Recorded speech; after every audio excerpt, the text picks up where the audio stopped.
What's going on, everybody? And welcome to the game watch along tonight. It is the Detroit Red Wings and the Columbus Blue Jackets. You are joined today by your host, Josh.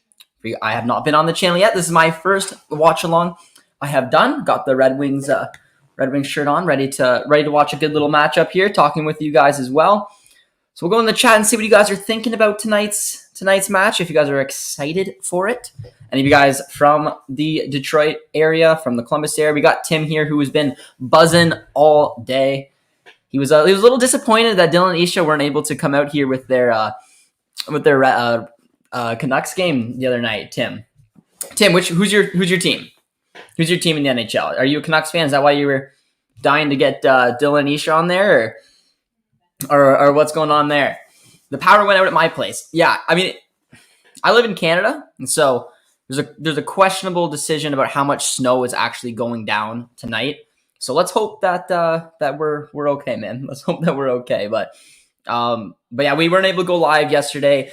Dylan and Isha are just slacking, man. Those guys just slacking around. No, I'm kidding. They had something that came up, but they're gonna be back. I haven't talked to Dylan and Isha yet, but they'll definitely be back with a couple watch-alongs this week. We have a bunch lined up, guys. It'll get kick-started with me, so hopefully there's some Red Wings fans out there. And if there are, be sure to comment and say, hey, guys, I'm a Red Wings fan. I have big confidence that they're going to win tonight.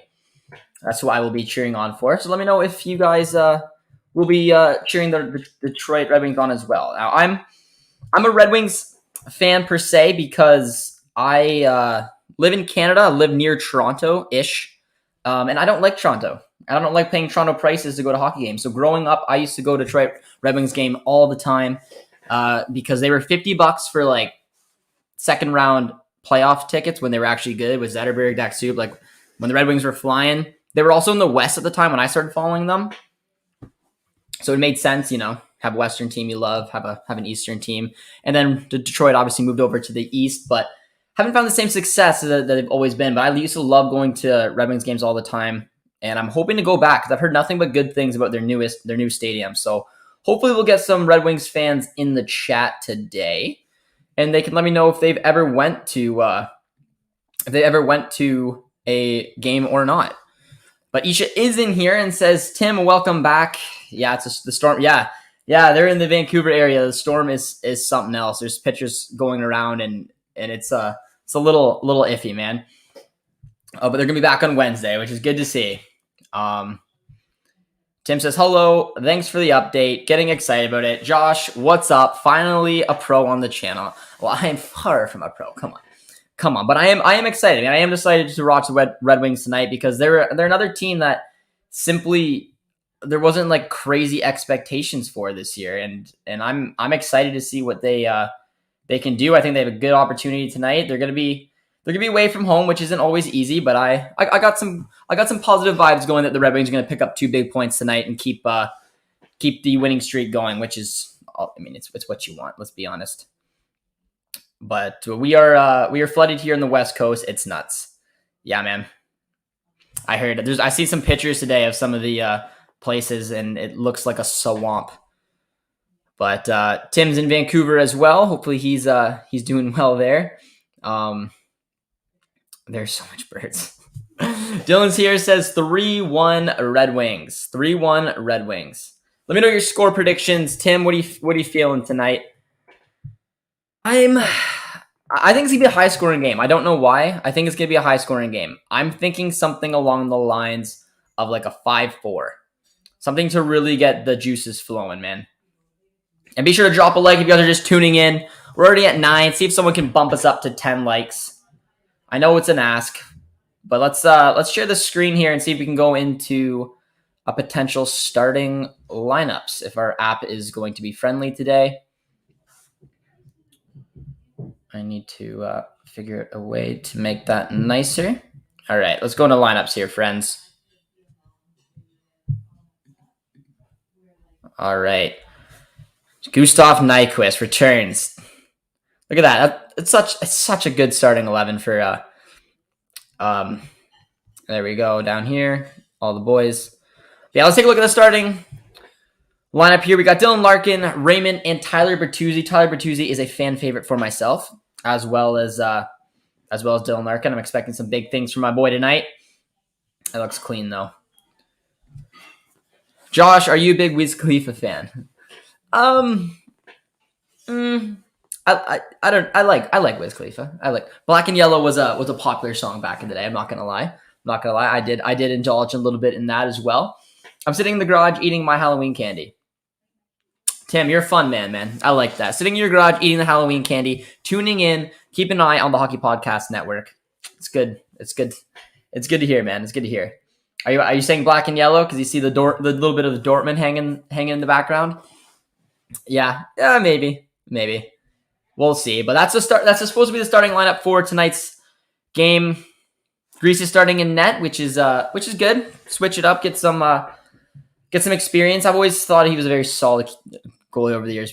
Played for a lot of good clubs. It's been good. The Eat, oh look at that. Eat, Drink, Dine Podcast Network comes in. Black and Yellow. You like my background? What can I say, man? What can I say? I don't mind it as well. But yeah, we'll take a look over. We got, and I didn't put my Timmy's picks in today because Borkstrand was available. But we got Boone Jenner and Gustav Nyquist, who were starting as well. Good little lineup to battle there. Robbie Fabry. I like Robbie Fabry. Nick Leddy's another good one we're going to keep an eye on. Jakub Voracek. Doing some good things, returning back with the Blue Jackets as well there. Nemestikov, the player I'm very familiar with, a player that I enjoy watching quite a bit, along with Mark Stahl, a leadership presence there as well. And Sam Gagne riding the fourth line right wing, man. Fourth line right wing, you got to love it. But we'll keep the first line little matchup there. I think the big key for Detroit will be utilizing that top three. I mean, Raymond, Larkin, and Bertuzzi, they've been having a good season so far. It's the reason, in my opinion, that Detroit's been overachieving so far with their early season success, which is what you want to see. Hey, you have 407 subscribers. We do. If anyone tuning in today who wants to drop a sub, you can make it 408 or give your guys' opinion as well. See how this match will get going here. But let's over to make sure. Game will begin shortly. New face on the channel. I know. The Soda Pod likes it. New face rocking the Red Wings tonight. Hoping for a good little game. Let me know where you guys are tuning in from. We got someone tuning in from BC for sure. At least a couple people heading in from BC today. Good job. Tim's excited. Let's hear some score predictions as well. I'm tossing 5-4 Red Wings. Real offside, 5-4 Red Wings. I think it's going to be an interesting game tonight. Big part of that is because Red Wings will be on the road, but I like what they've been doing early on in the season so far. We'll take a little peek as well at the standings, as this is the first line for you guys. But going over to the standings at this early success that we've seen so far from Detroit, 5 wins, 3 wins, and I don't like the way that they do that. They played 60. They have 8 wins. They have 2 overtime losses. They have 6 losses. I'm not sure why this has got it so weird, but whatever. Detroit's got a good record. 8-6-2 is their record so far. They're sitting in 6th in the Eastern Conference, while Columbus is 7-0-5 or 7-5-0 with weird. We need to talk to the guys here, but yeah, sitting in the division, Detroit's in 3rd, man. And I think a lot of Red Wings fans would be pretty surprised by that, where Columbus is sitting down a little further in that as well. Recent form as well. Red Wings are on a tear, man. They're on a tear, and I'm excited. I'm expecting some big things from that first line as well. But we're getting ready. What's the over-under for how many snapbacks Josh owes on DraftKings? The over-under? Yeah, I'd say at least 10. I feel like that's a fair assessment right there. We got 4-2 Red Wings. 4-2 Red Wings. I like it, man. I like it. Plus 25. Promo code the Hockey Podcast Network. But hopefully you guys are just tuning in today. Be sure to say hello. Let me know what your guys' thoughts are on the game if you're tuning in, where you're tuning in from. I'm excited, man. It's good to see. I like the low-key underdog stories of the season so far. Detroit, for me, is one. The Buffalo Sabres, I know that there's more than likely going to decline a little bit more, but they had a good start to the season. It's good to see after the disastrous few seasons that they've had, and of course the Eichel situation. But Detroit's another good one because Detroit's got a lot of good players on this team. I think they're going in the right direction. Eisman going back, a lot of things to like, and I'm excited for this game. And they can get it. Their record will be 9-6-2. I believe it's 2, but that's a solid record early in the season. Some important players with Tyler Bertuzzi has been absolutely fantastic. Dylan Larkin being the leader that we want him to be. It's exciting, man. Tim says, oh, cool. I am on, my man. We're talking about in the pregame here, Dylan Larkin. He's got 6 goals and 5 assists with 3 game-winning goals. He got a 6th career overtime goal with 14 points in the last 12 games against the Jackets. So clearly Dylan Larkin is a player that is going to be important for Detroit today to hopefully get a good performance here. And I'm excited to see him. He's one of my like, I liked him a lot when he went into the league. It didn't look like he was gonna hit the height that he was supposed to do coming into the league, but it really looks like he's becoming that leadership player and a presence that this Red Wings team really does need to get. And it's good to see. And I like seeing him in the pregame like that, talking about just what impact he's been doing for the team so far. And we're expecting some big things tonight from him. Boone Jenner as well. Boone Jenner's always an interesting player to keep an eye on. Oh, but that's my bad, making the screen look a little weird there. I shrunk it down. But yeah, we'll go over to the second line, take a little look for you guys who are just tuning in. Voracek, someone I like to highlight as well for the Jackets tonight. Solid player. Will be a little dangerous to say the least. But we should be getting pretty close to puck drop. And we'll see how this one can go on. Tim says the world. Fun man, Tim. You're a fun man. Steven is building a wagon in Motown. He is. And like I used to go to Detroit all the time, and it's pretty cool. And I've had a couple of people reach out to me and say that you should go if you're gonna go back, because I always like to highlight how honestly how nice it was to go to Red Wings games growing up when they were $50 and the Red Wings were unreal. And it was just fun. It was good hockey. And again, not going to Toronto because I refuse to do that, paying $250 for nosebleeds and watching a poor hockey team. But I digress. So it's good to see them come back. And I would really like to make the trip out there and hopefully get to go to another game soon, because I've heard their new arena is fantastic. And it should be fun. Robbie Fabry's looking good.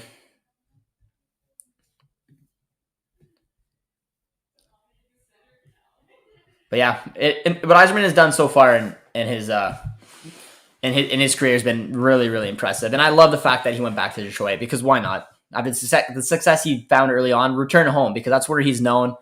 He's a leader. He's a legend in this neck of the woods, and it's good to see him back and doing really, really good things for this Red Wings organization. Something we're all really excited to see. But we'll have to see how this game can get on today. Let me know what your guys' prediction is. Be sure to say hello in the chat. Let me know where you guys are tuning in from today. It'll be a good game. 5-4 was my prediction. 5-4. I might even toss in overtime, because why not? Why not? Grease is starting as well. Nice little German in action there. And taking a look at Tyler Bertuzzi as well. Done already this season. I believe he had that 4-goal game, which was super impressive. And he's a player who's coming into his own this year. That top line is becoming really impressive. Another key player I thought that was an interesting switch is Nemestikov. I really liked when he joined the Red Wings. I thought Nemestikov brings a lot to his team. I like those skilled players. I thought he was very good when he joined the Senators organization. He ended up getting dealt to the Avs, and I don't think he made much of an impact when he was in the playoffs there. But coming back to Detroit, he's been a good key piece to have. He's very skilled with the puck, good shooter as well. And I've always liked Nemestikov's game. I just think he had trouble at the beginning, especially when he was in Tampa, trying to find an organization that used him to his big attributes there. I thought Ottawa did, because they were so poor, and he kind of slipped in, and now he's finding a nice little home here in Detroit, and so far an overachieving Red Wings team. But Tim says BRB. Tim, I will miss you, my man. You got the Christmas trees going up as well. Does anybody else out there have their Christmas tree put up? Because I did. Because the Christmas tree is set up already, and we're ready to watch a little Red Wings hockey. As it's getting pretty close to puck drop, showing some of the highlights of the Montreal game. Dylan Larkin absolutely running over. I can't remember if that was the backup goalie there for Montreal who led in that short side one. A good little game-winning goal there as well. But we're going to get excited for it, man. We're going to get excited. It's going to be a good game. Should be coming as well.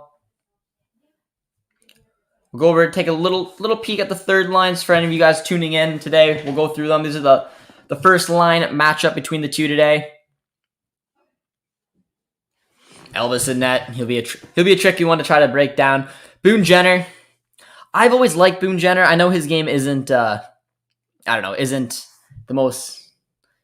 It's a very unorthodox game, but Boone Jenner's had a good NHL career. He'll be a good one today. He likes to throw the body around. He can get involved. Nyquist as well as a talented winger who have some trouble to get some pucks on net. Voracek's another one I want to keep an eye on. My boy Nick Leddy. Someone earlier said, was it the Soda Pod, saying the Minnesota boy Nick Leddy. Third line as well, Mark Stahl, and then of course wrapping it up, getting that all ready because we're gonna move it up soon for when the game gets on and gets going here. But I will leave it on the first line. If you guys are just tuning in, be sure to drop a like, guys. I think we've hit 10 likes already. Drop a sub as well and say hello. Let me know where you guys are tuning in from. If you have anyone watching from Columbus in the chat, any Jackets fans, any Red Wings fans, let me know what you guys are saying. And Isha, if you're still in there, Dylan, what's going on with your guys' Canucks? I've been seeing a lot of media going around with the Vancouver Canucks. It's not looking overly pretty. So I think Isha and Dylan are gonna have to get back on here with a Canucks watch along to explain to everyone what's going on with them, because they're not looking too well right now. But nicely done.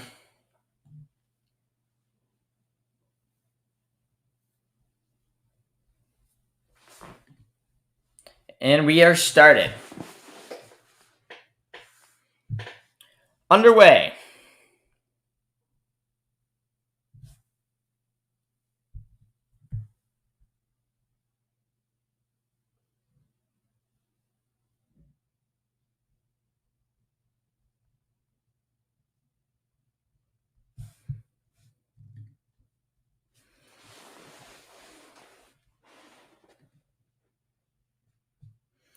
Building up. He is, my man. He is. But we are underway.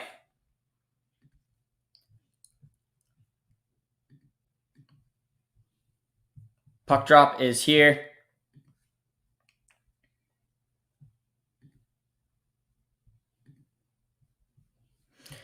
And the game is underway. Let's see how this thing is going to go, guys.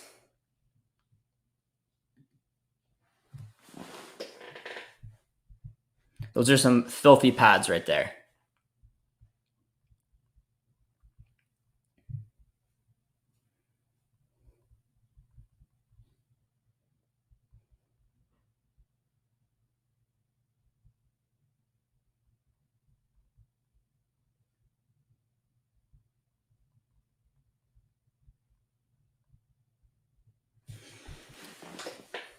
Jakub Voracek drafted 7th overall, showing there.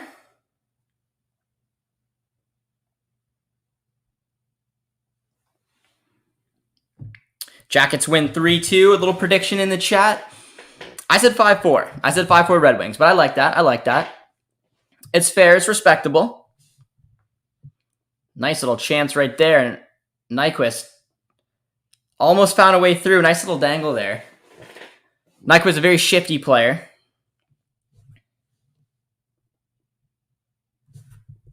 It's a good little opportunity there for the Jackets. Not the start the Red Wings really want to see.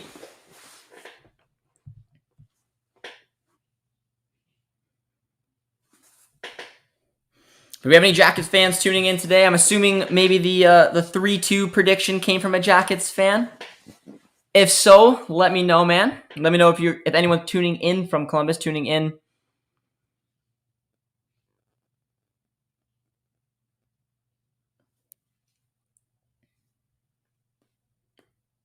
A lot of pressure early on. A lot of pressure early on for the Jackets. Nicely done, Red Wings. Nemestikov misses it there. As another building I'd potentially want to go to is watch a game in Columbus. I heard that it's got an incredible atmosphere as well. It was a nice little shot there and a nice little save by Grease. Throws it around. But I don't like this. I don't like this start, man. But Tyler Bertuzzi's out here looking if he can do something. Taken down. Is that a penalty? No. Nothing there, man. Nothing there. Oh, no. Is that a penalty? It is. There's a really good opening 3 minutes there for the Jackets. One massive chance from Gustav Nyquist, but a really good poke check by Grease to make sure that he couldn't get that on net there. Favorite Christmas song? Favorite Christmas song? Willie Claus. I don't know if anyone has ever heard of Willie Claus, but it is by far my favorite. No, that was an icing there. Jackets have it. But if you guys are just tuning in, guys, let us know before a goal is scored what your guys' favorite Christmas song is, / the score, if you guys want to do that as well.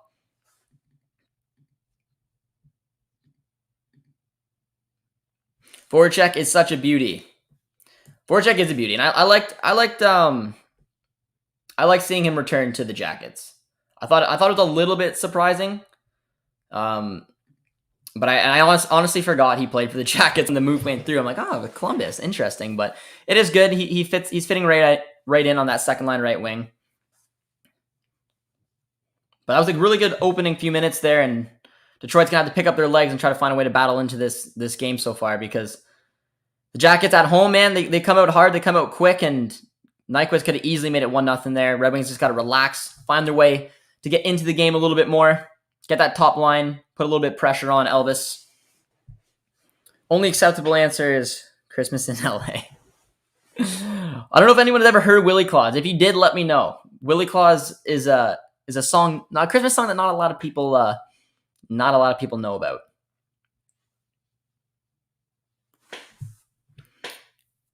Voracek is, Santa Claus is coming straight from the ghetto, the best Christmas song. Yeah, I don't know. Frosty Snowman's a pretty original one as well. You could get in there, but it's a good little opportunity there for Jackets. Really good opportunity. A lot of pressure in, man. Red Wings are going to have to find a way to battle in this game because they're getting pretty outplayed in the opening 5 minutes so far. See if they can do something. That's very well done. That's what I do. Just relax, grab the puck, settle back. Nice little opportunity come in. Robbie Fabry with it. Elvis's pads are unreal, though. I just love them. They just look so good, guys. Let me know. Give me a rating, 1 to 10. How nice is Elvis's pads? Because they just those are the type of pads I would want. Josh ain't from the ghetto. No, I'm from a small town of 2,000, so the furthest thing from the ghetto you'll possibly look at. But Zdina's with it. Soda Pod says it's a 10 in the rating of the pads. I like that. Poor little back pass there. That's close to being offside, and it was for the Jackets.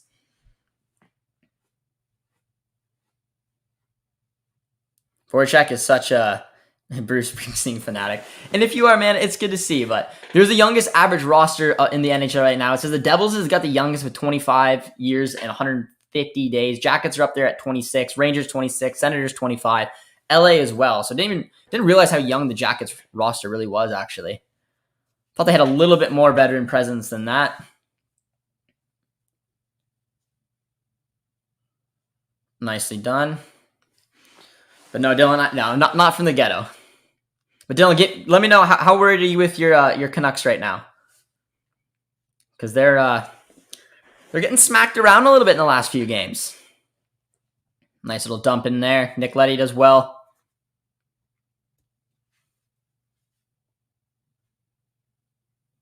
Nicely done. Sam Gagne's on the ice. Comes in a penalty shootout. Sam Gagne will become very useful.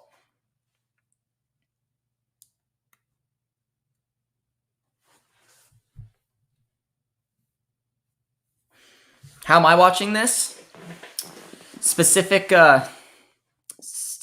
service. The City Life Project let us know how to watch it. There you go. Nice shot. Good save by Grease there. Has anybody in the chat ever been to the Red Wings new arena? Or been to both? Back to the Joe Louis. Here comes Nemestikov.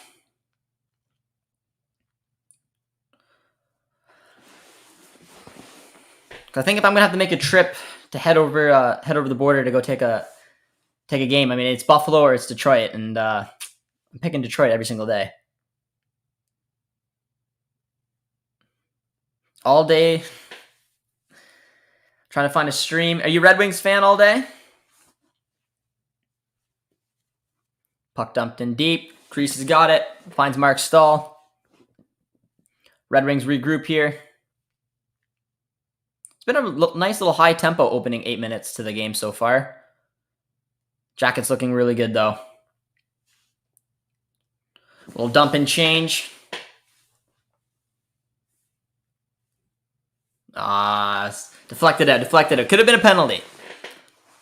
Grease definitely been the busier of the two goalies tonight. That is for sure. As we go to our first little break there.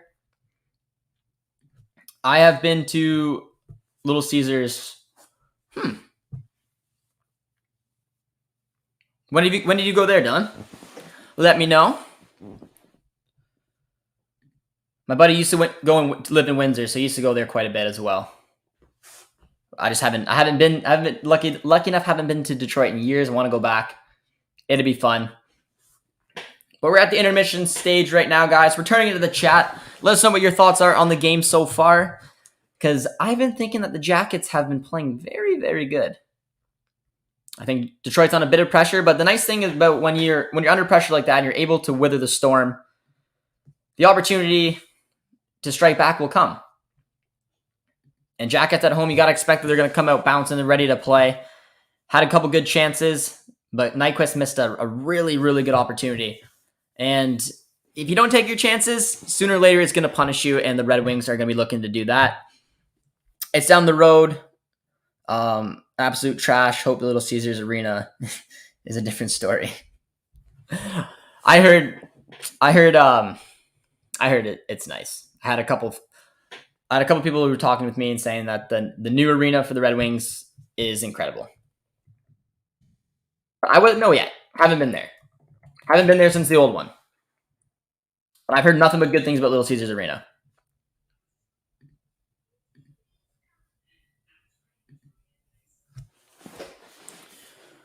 But we're coming back from the first commercial break. Showing the Red Wings schedule for November. They're on a good little streak there. Beating Vegas, followed up by Edmonton, and of course the loss to Capitals, but they bounced it back with a big win over Montreal. The Vegas and Edmonton wins are very impressive, man. Those are two very tough teams, both finding their way.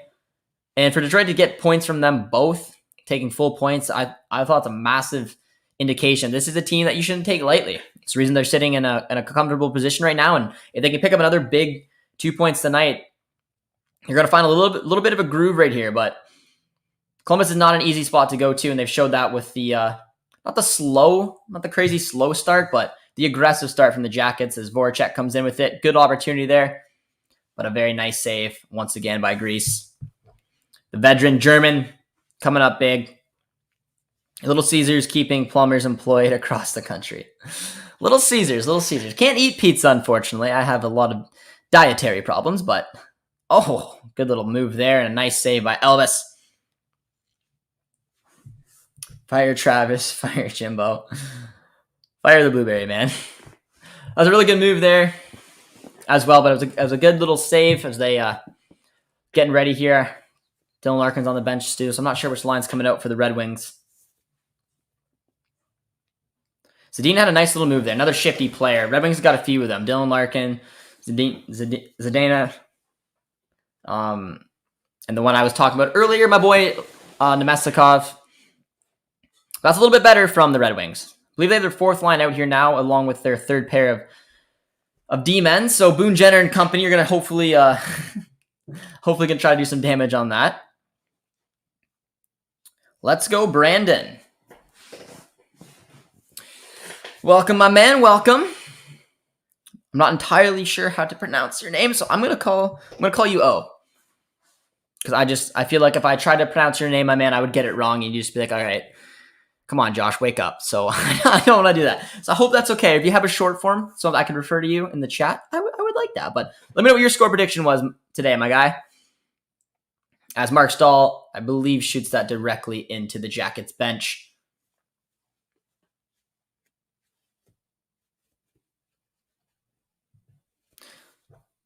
Dana saw him play live at the World Junior Championship against Canada in 2019 in Vancouver. Very cool, man. Very cool. He's a very good player. He's a talented Czech. I remember when Senators were in Detroit, we're going, I think it was the same one as the Tkachuk draft, I believe. And he was rumored to go, I don't think as high as he did or as low as he did. I can't quite remember, but I think Detroit was quite happy they were able to pick him up there. But I'm assuming, Isha, did you watch him in the World Junior Championship? So I was lucky enough to go to Buffalo to watch the outdoor game of Canada taking on the States, which was a pretty cool game. It was freezing cold. I was in snow pants. Game ended up going to a shootout. The States won, so bummer, but it was a fun night in Buffalo to say the least at the Bills Stadium. But good little pressure there from Detroit. Nice look, Mestikov, and a big save there from Elvis. Very well done. It's a lot better pressure that the Red Wings have put on since this opening little bit here. And Canada crushed them, of course. Canada crushed the Czechs. Because the Czechs they're kind of hit or miss. They can have some pretty solid World Junior teams, depending if they have like a, not generational, but a solid young talent coming through.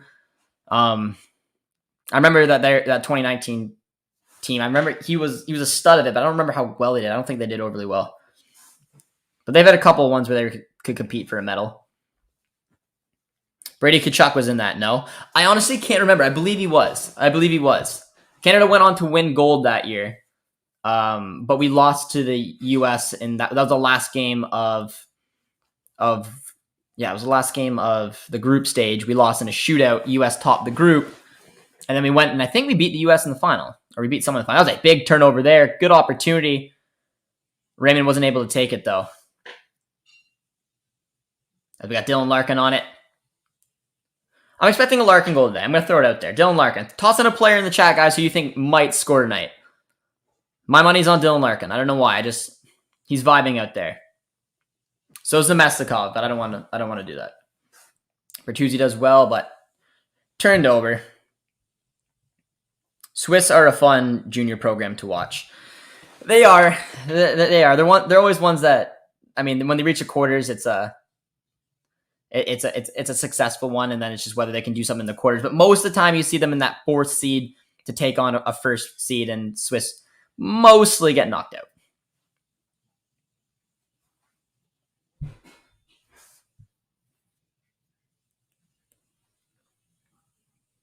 out. Fun to bet on. Anyone toss any bets on the game today? If so, DraftKings, Hockey Podcast Network, you know how it is. I didn't see who the favorites in a bet like this. I'd assume maybe the Jackets, even though Detroit's a little higher in the standings, but Columbus being home, I feel like they'd have a bigger advantage here. Their coach is a legend. But yeah, I mean, if you want to make a little bit of money, toss when Switzerland inevitably in the World Junior Championship gets in fourth, just throw a little bit of money on them in the quarters. You never know. Nice pass there, does well. Bodied off the puck. Red Wings have definitely found a little bit more of their groove. Jackets were much better in the opening, I'd say 10 minutes, or even a little less than that, 5 to 8 minute mark, and Red Wings have woken their game up. I think the better chances have fallen to Detroit in the later half of this half here. Nice little look, nice little cycle. Jackets do well. And with it, a 2-on-1. Oh, 3-on-1. Oh, what a back check. Laying down the body, not only not taking a penalty, but being able to stick the puck away on that. Very well done on the back end. Detroit to minus 290, thanks to DraftKings. You got it. You got it. SodaPod knows. SodaPod knows what's up. Nick Leddy with the puck.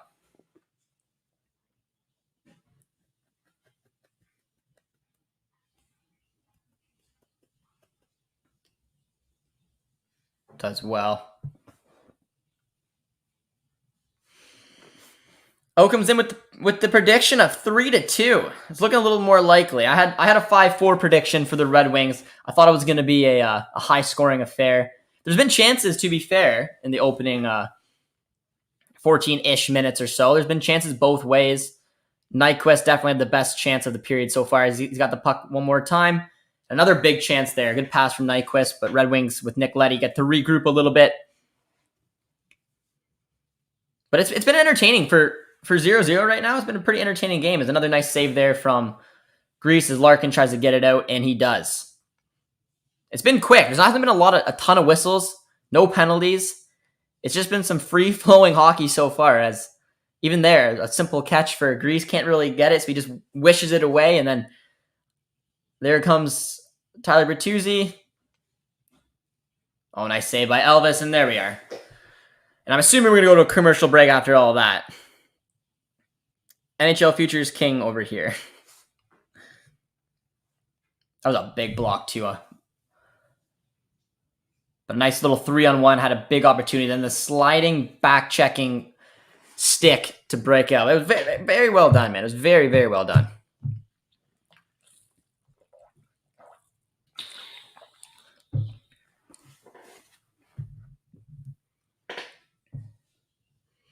But we're on a commercial break. Let me know what you guys are saying at home, where you guys are tuning in from.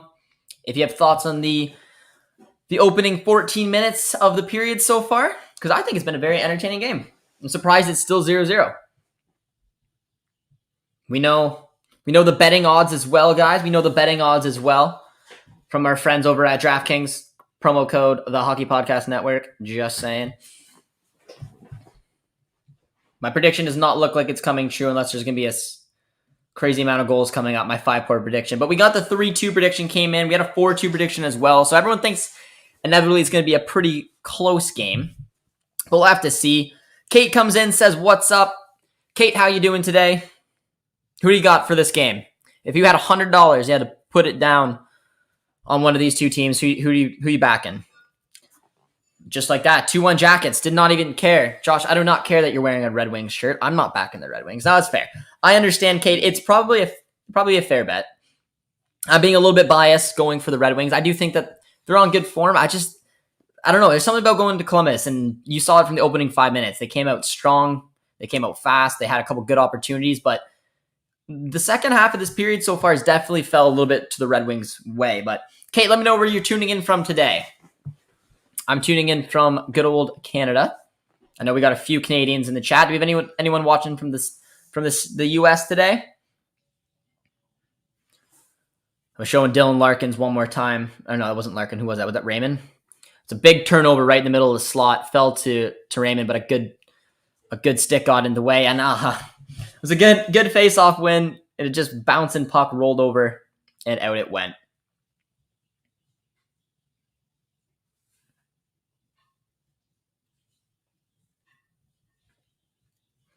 The 2-1 Jackets. I think we had a couple bets, score predictions saying the Jackets, but I think the majority were back in the Red Wings today with their score predictions, man. Nicely done. Raymond's with it, finds Dylan Larkin. Oh, I love this top line. Tyler Bertuzzi. Raymond gets flattened by Boone Jenner. Someone I would not want to get hit with. Boone Jenner isn't lining up someone who's going to get nasty. But this top line for the Red Wings looking good. Dylan Larkin. And there we go. Well done. And I called it. And everybody in the chat knows I said Dylan Larkin scoring tonight. And it was a very, very well done. That top line has been doing work all night so far. And with that, they open the scoring. So any Red Wings fans in the chat, man, drop a W if you're excited for that. But it was really good work there Really good work from the Red Wings. Tyler Bertuzzi not giving up on the puck. Didn't really know what to do with it. It fell for Jenner to get it up, and he just fluffed on it in a perfect pass from Raymond without even looking. Like, that was honestly just a beautiful pass. Knowing exactly where Dylan Larkin is, did well to grab it with his skate, put it into an empty net. But man, I called it. I said Dylan Larkin scored tonight. No big deal. But ABS Sports comes in and says, I am. Go Jackets. ABS Sports came in at the wrong time as the Red Wings scored, but it's good to have you here, my friend. Hope you're doing well. James is tuning in, says, how's it going, Josh? It's going good. James, how are you doing today? What's your prediction for this game, James? Are you tuning in, keeping an eye on it, or just coming in with a courteous hello? James on the channel earlier watching the Flames watchalong. I can't remember who the Flames played. They played Toronto, did they not? They did. It was a good game. Toronto won. SodaPod says goal. The City Life Project says, what's up, Kate?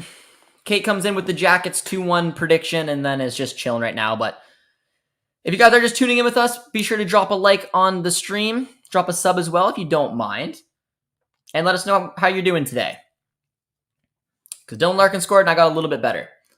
The Jackets dumping in, going for the line change as Nick Leddy picks it up with about 4 minutes to go here in the first period. Nice pass. Gagne with it. Shifty little pass as well there. Red Wings absolutely built their way back into this game. I was surprised a little bit because I thought the Jackets came out a lot better, a lot more chances. Looked like just being at home, getting the momentum going. But Red Wings, kudos to them, found a way to attack this team and created a few good chances and were able to put one in the back of the net. That top line come in. But just popping in to say hi, I predict 3-1 Red Wings win. James knows what he's talking about, man. I like it. 3-1. We haven't had a 3-1 prediction yet, so there you go. Gonna line it up in there. But every prediction we've had so far has been a 1 or 2 goal game. So everyone is in the assumption it's going to be a close one. But Matty D comes in, says, I missed your prediction. I predicted it was going to be 5-4 Red Wings. I don't think it looks likely, but I did say I predict Dylan Larkin to score, and he scored the first goal. So, I'll take what I can get there. That's good work from the Red Wings as well. Looking for Nemestikov. He's got bodies going forward. He's a little turn and spin. But Matty D, what's your prediction? You got the Red Wings, you got the Blue Jackets. It's been an entertaining game so far as Red Wings have a nice 1-0 lead.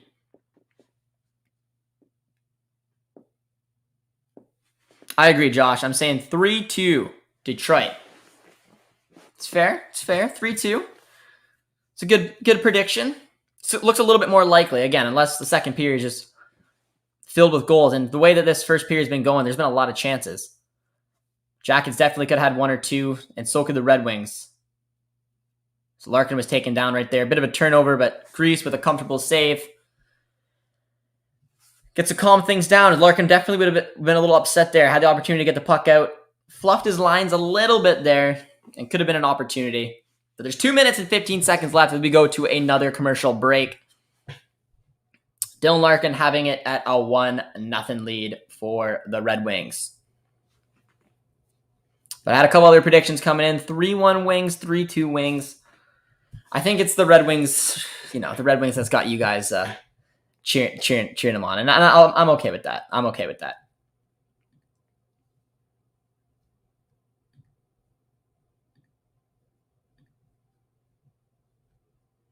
Nicely done there. So another game going on tonight in the NHL. Let's take a little peek to see how that game's going. Islanders and Lightning. It'll be another good game. Lightning are a good team. The Islanders have been arguably a lot better since Tavares left, but whatever. But it's 1-1 over in that game as well. A little 1-1 scoreline.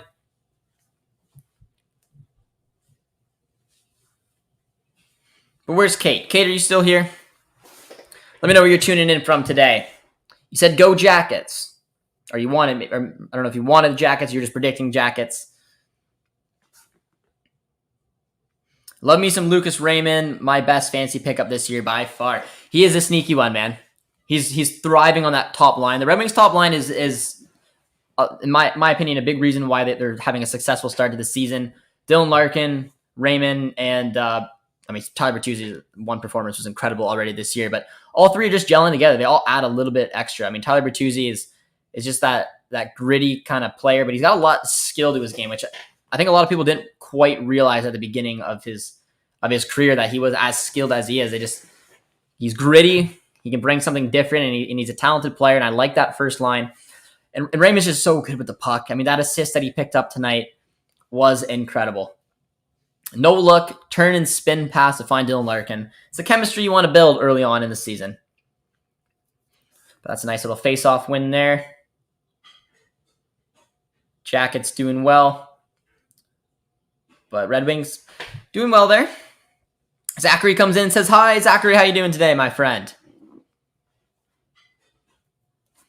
Where are you tuning in from, Zachary? Are you a fan of one of the two teams tonight? Or are you just coming in to say hello? And if so, we're going to need a score prediction. ABS Sports says 3-2 Jackets. He's not. He's vibing with the Jackets, and I respect it. This Jackets got an opportunity here. Nick Leddy's doing well. Zadina does well with the puck. So smooth with it.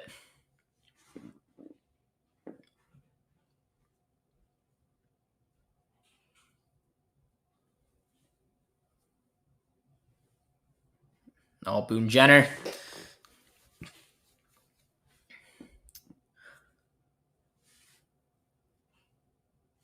Minute left. Red Wings can keep a lead here. I think they're going to be looking pretty going in the second period. You never want to concede, especially on the road late in the period like this. They got the pressure coming on. Top line's back out. We'll probably see out the rest of this period. Oh, that's poor. Poor pass. Got him in an area you don't want to take a puck. Does very well, Lucas Raymond.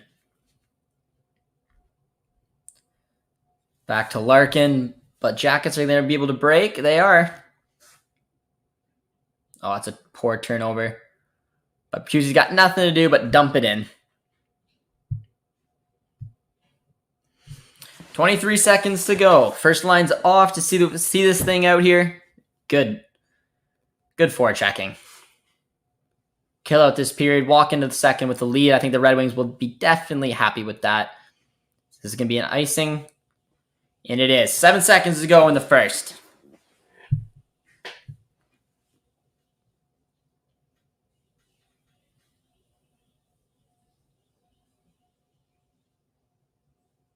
But Larkin stays hot, man. He stays hot.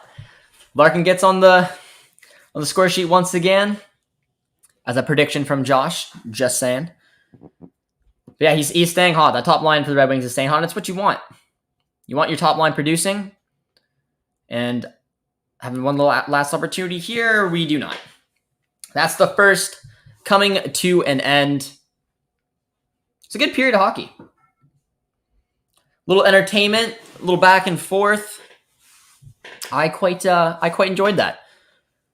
Jackets definitely got a big opportunity to score early on. Weren't able to take it, and that was what you got to do when you're on the road, man. Capitalize when opportunities come your way. Top line does that. Dylan Larkin, captain of the Wings, staying hot. It's good to see. But Zachary, we want to know how you're doing, my man. He says hi. Zach, what is up, my friend? From the City Life Project. But we are at the end of the first period. So we're going to ask you guys a question.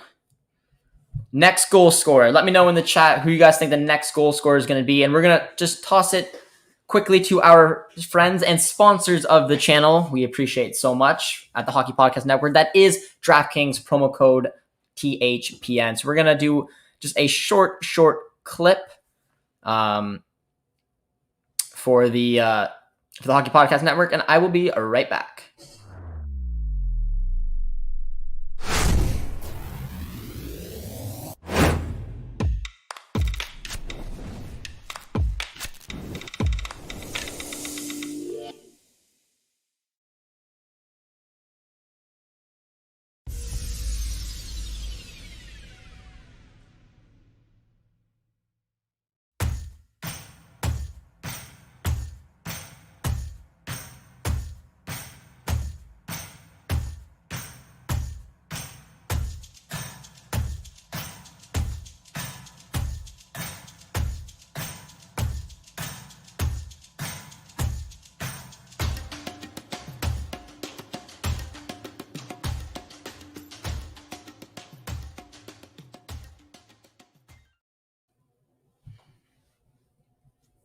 And we're back.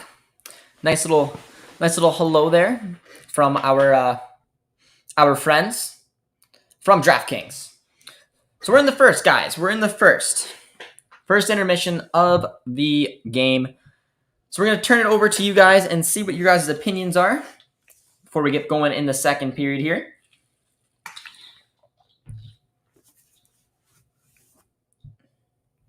We'll take a look at some of the stats for the team for you guys. See what the shots are.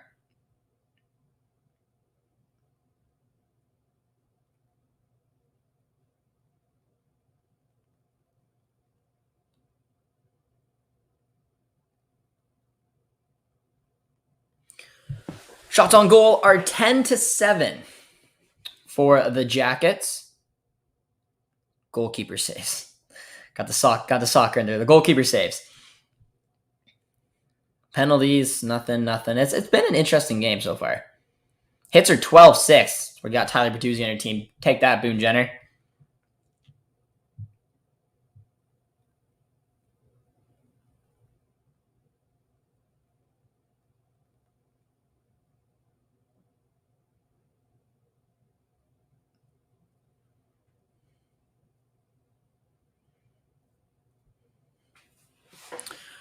All right, let's get back here.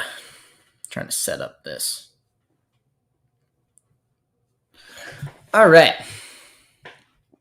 Break time. Take a look at some of the player stats. Take a look at some of the ice time early on. Bertuzzi only playing 5 minutes and 40 seconds. A little bit surprising.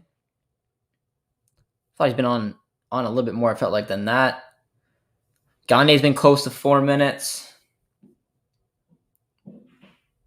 Dylan Larkin's got a little over 5. Nick Leddy's got 8. I feel like Nick Leddy's been on the ice just every single time I looked at it. Beek's leading it with 8 for the Jackets. Werenski's up with 8 as well. So there's a couple players hitting 8 minutes already. Only 3.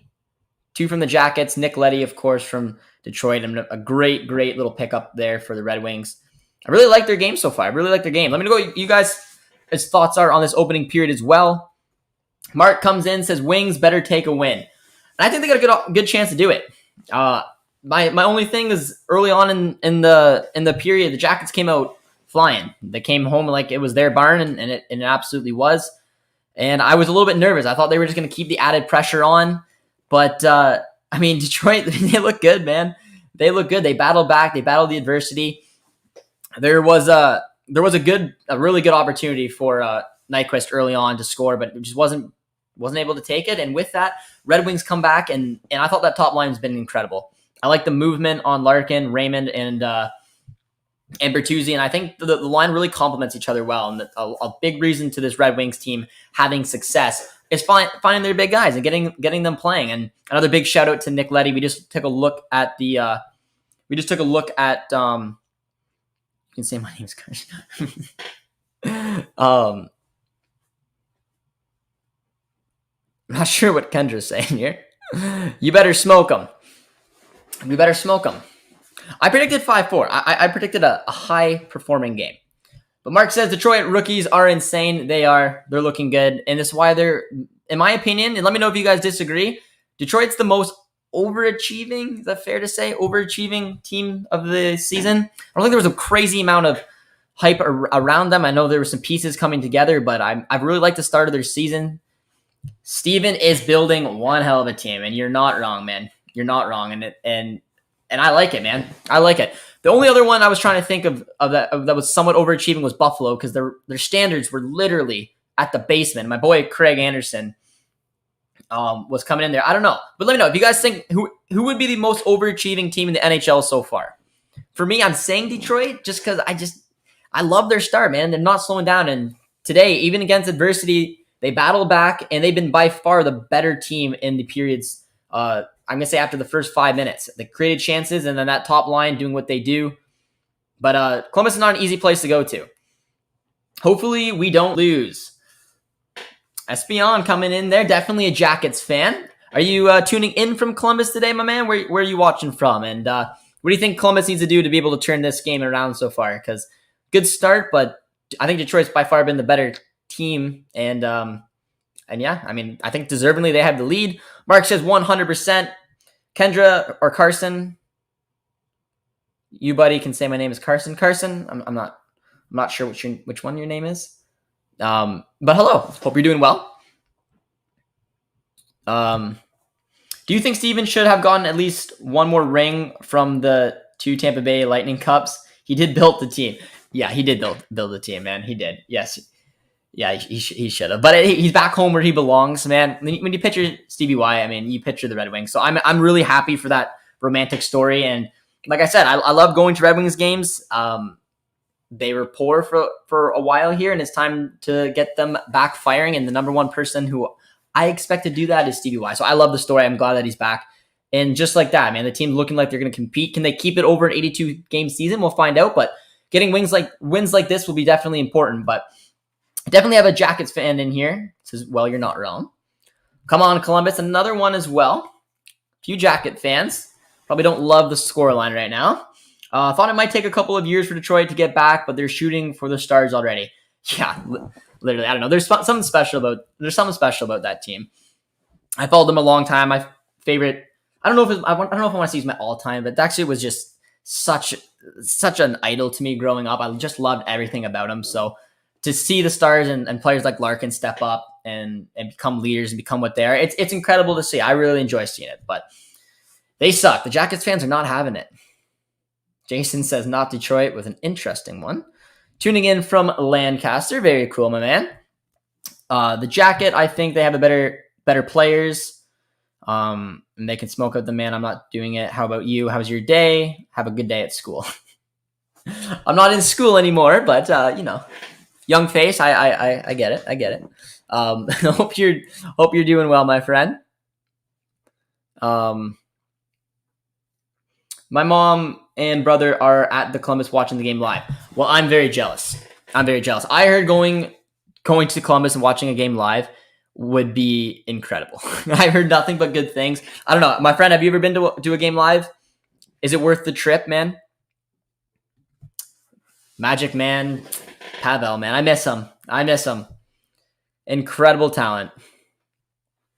Kendra's going ham. She is. Or Carson. Not Detroit.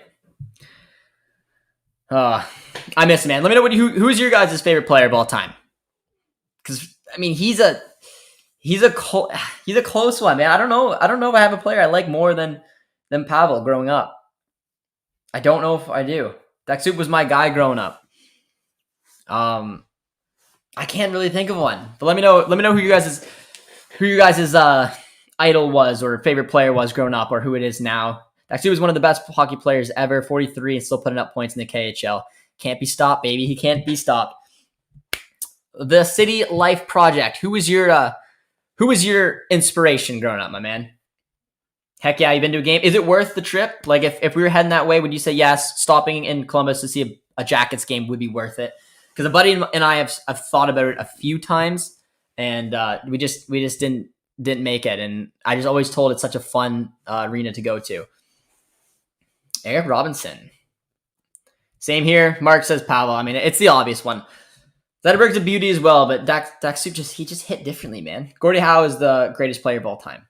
It's a bold statement, my man. It's a bold statement. I think Mario Lemieux and Wayne Gretzky, and then Lemieux. Okay, put Lemieux in there, and then Wayne. For me, Mario Lemieux. Mario Lemieux is one, but I mean that's a different one. It's a different one. Oh, buddy, you've been in school. Name properly without for the and. It's a tongue twister, my friend. It's a tongue twister. I'm not sure how to get that one. But I hadn't graduated. I'm 25. I'm elderly. Rick was my favorite growing up. Dylan showed me his fights.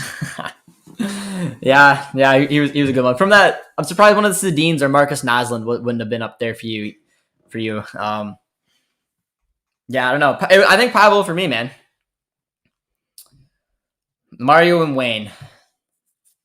No love for Bobby Orr, eh? Going for the Gordie Howe one. Yeah, it's a fun debate, man. It's a fun debate. I don't know. I've heard a lot of back and forth or who's the best, who's not the best. I mean, Lemieux for me is always gonna be up there, but I don't know. we'll just all agree that Ovi's the best goal scorer to ever play the game. That's fun. It's fun to go to the games. You got me convinced. Might have to try to pull it off and go to one there.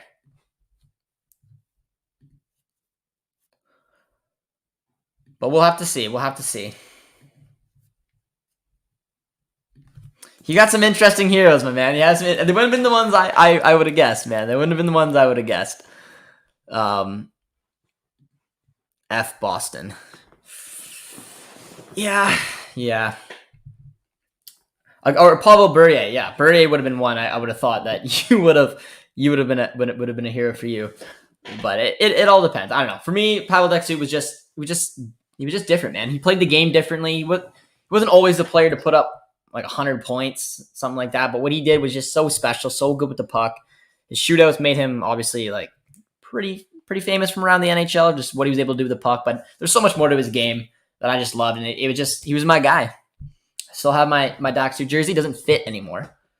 But I just keep it to, good memories. Why not? Matt Cook. God. That's a statement piece you put in your living room. Matt Cook, better than Gretzky. Okay. Pavel better than McDavid. I don't know, man. McDavid's he'd have a show for it. He'd have a show for it. But yeah, I mean, it was a good first period there from the Red Wings. Still a lot to do. Go over to the match summary, let you guys in. Anyone who's just tuning in, it is 1-0. It is 1-0 for the Red Wings. A nice, beautiful goal, actually. Beautiful pass from Raymond to find Dylan Larkin. Just look at that. Look at the app. He's got the A. He's got the goal. You know what's going on. I think the Borkstrand, Jenner, and Nyquist line wasn't firing to my liking. I don't know if any Jackets fans were going on today, but that's... and when you look at your key players trying to get you valuable points, I mean, you need your top lines performing. I thought Jenner was kind of quiet in this game. Nyquist had that big opportunity, didn't take it. So all in all, that'd be something I'd hope that for a Jackets perspective that they'd be able to come back and do something with. But those are some statistics for you guys as well. Shots on goal are favoring Columbus, which I did forget about. But I just don't think they're very high scoring chances. Possession was 52-48. So, I mean, it was a back and forth type game. It's been a good little watch so far, guys. It really has been. Hey, Siri, who's the Magic Man? Oh, Siri came on for me. Sorry. On my laptop, she popped up. She's like, what's up, Josh? So, oops. Okay, just a kid, and I don't get everything that you're saying. Understandable. Well, do you play hockey, my friend? Hopefully you do. I'm smoking what Kendra's smoking. BC life, Dylan, the BC life. It's okay. Yeah, it was a good goal. But yeah, if any of you guys are new to the channel and enjoy these type of watch-alongs, be sure to drop a like, drop a sub as well. We have watch-alongs every single day this week. You're going to see a lot of pretty faces, not including mine. And hopefully, if you guys do enjoy this content, you'll be able to pop in and watch a watch-along with some fellow hockey fans each and every day this week. It should be fun. Dylan, Isha, do you have games that you're thinking of doing? I can't remember. Just to spice it into the chat, which games you guys are doing this week. I know we have the Rangers and Montreal game tomorrow night. The Senators game was supposed to be, but it got canceled because of the outbreak in the Senators with COVID. I believe we got Wednesday. I'm not sure which games we got. I know potentially the Kraken Blackhawks game, and then we got the Flames and Sabres game on Thursday. I know we got a Devils game on Saturday. We got watch-alongs all week, ladies and gentlemen, and you kickstarted it with myself. Wish I could be watching the game. Mark, you're not even watching the game, eh? You're just tuning in and saying hello. We appreciate it, Mark. Hopefully you enjoy the chat and the conversation, and I will do my best to keep you updated with the Red Wings. They've been playing very well. The top line for me has been the most impressive. And, of course, when your top line's scoring, you don't concede, you're laughing. And we're sitting in a good position, man. Yes, I play hockey But not yet. I'll sub right now. Big shout out, my man. Big shout out. New subscriber on the channel. We appreciate it. He's a Jackets fan, ladies and gentlemen. So we gotta give him some love. His side is down 1-0, but it's been a good game, and this game can definitely still go in any which direction. But we appreciate the sub, my friend, and maybe we can convince Mark to sub as well. We got the mutual Red Wings love going on here. I like it, but got Raymond and Bertuzzi in fantasy. Was hoping to watch, but I don't have the channel. It's a shame, my friend. That's a shame. But I mean, hopefully you have a nice little chat here to be able to keep you updated with the game. But you're laughing right now, man. You're laughing because your 2 fantasy picks are looking good. They're looking good.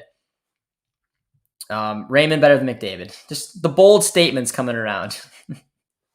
Bet I'm in. I love it. I love it, Mark. All right, second period should be getting underway pretty soon.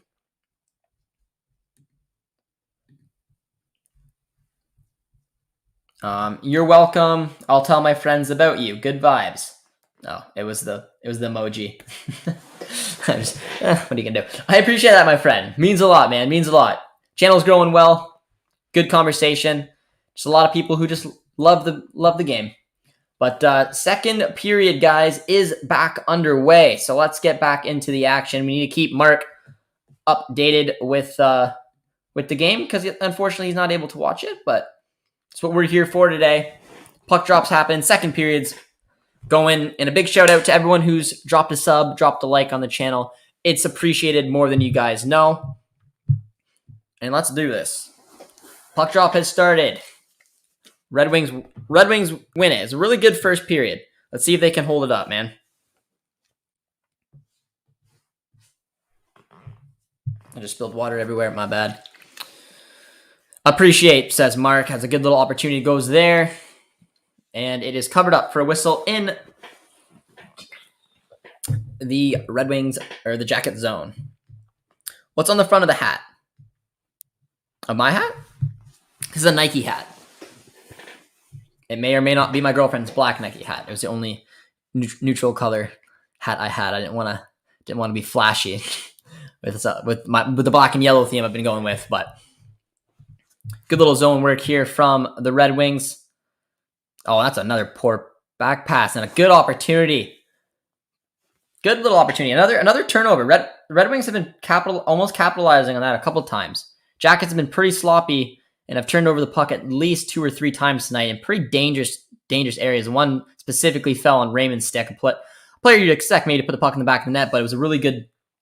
Oh, it's a good shot there. Really good defensive work to get a stick on it, but that was a good save by Grease there. As I think some tired legs might be hemmed into the zone here. Metsikov on it. Gets stripped of the puck. Good opportunity for the Jackets. Oh, he runs into a stick. And safely covered from Grease. I have a channel, but nobody watches me. The City Life Project says he'll toss you a like and a sub. You just got to keep plugging away at it, my man. All comes with time and effort. Find your niche and make it fun, and people will come. Oh, good little opportunity there from the Jackets. Voracek does well.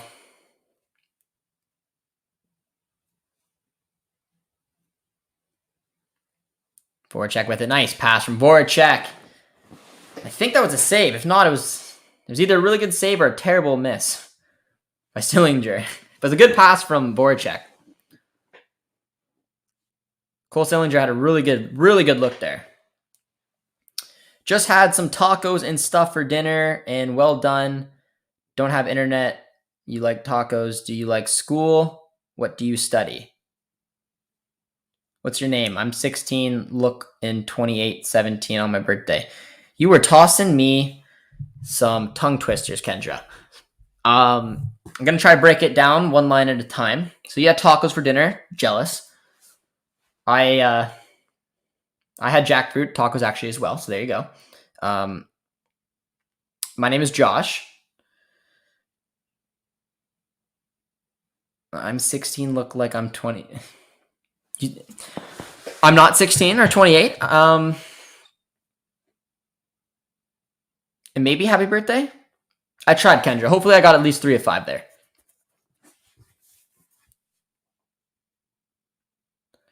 Nice little opportunity there and a nice save from Elvis. Kendra, better sub. This is incredible. Yeah, the tongue twisters that Endra's tossing our way. Kendra, drop a sub on the channel. It's always appreciated, and keep the tongue twisters going because from what I understand, Taco's birthday 28/16 and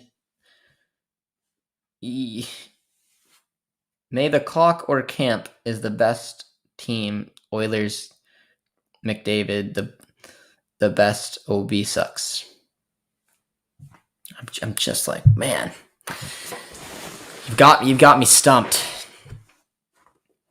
Clock or camp? Kendra, please show up to Neil's stream. Neil is streaming tomorrow night, Kendra. You would give him a crack, especially when he gets the red wine flowing. I said pardon.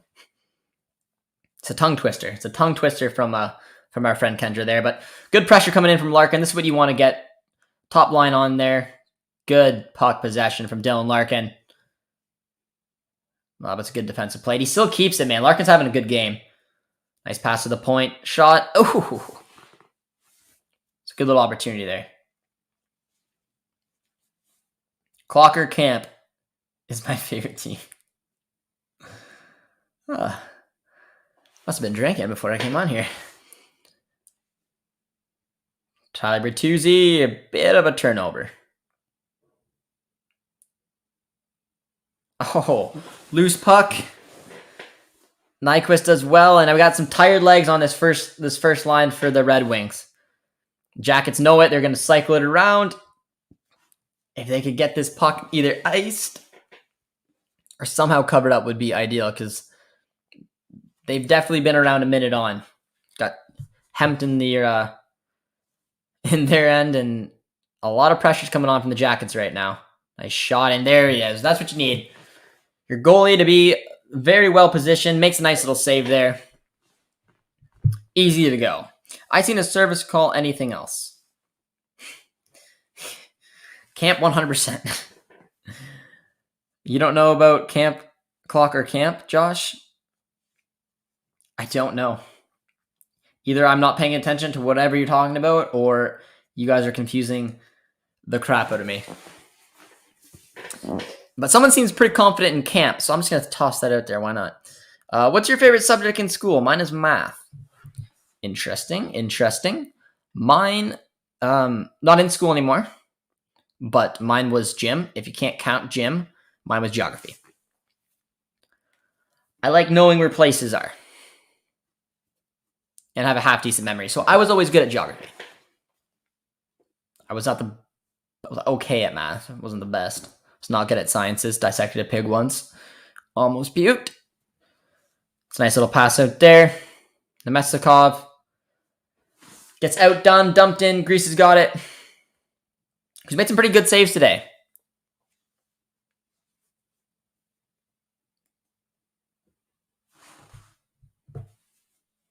Nemestikov, nice little pass. Hey! That wasn't a good goal. But Nemestikov, I said he was a shifty little player. Entered the zone, did a nice little, I don't even know how would they call it. It's a nice pass into Nemestikov. Looked like he's almost going to go in reverse there. Just a little drop, and that's a poor goal. That's a poor goal from Elvis. That's a very, very savable shot. Just put it on target. I don't even know if that slipped through the glove. There's no traffic in front of the net. That's one he's going to want back, man. But now it's 2-0 for the Red Wings. Nemestikov, another player I was highlighting. Finding a little home here in Detroit. Picked up a nice assist there. But, I mean, that's one Elvis is going to want back. That was not a good goal. Not like the first one. The first one was nothing you could do about it. It was a beautiful pass. Empty net for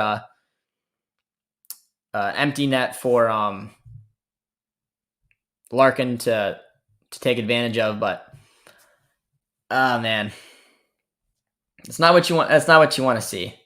It's not what you want to see. I'm still on the. There you go. My bad. Rasmussen scored. Sorry about that. I thought I was on the statistics. There we go. Match summary for everyone who was just tuning in. Larkin got the first. Rasmussen got the second from Nemestikov. Weak goal, unfortunately, for Elvis there. Not a goal you want to give up, but you know. No, I don't think any fantasy points for you unless you picked up a cheeky little Nemestikov, or I guess anyone on that line, but I don't know if he's a popular fantasy pick or not. Raymond was definitely one. Is that going to be a penalty for the Jackets? And I think it is.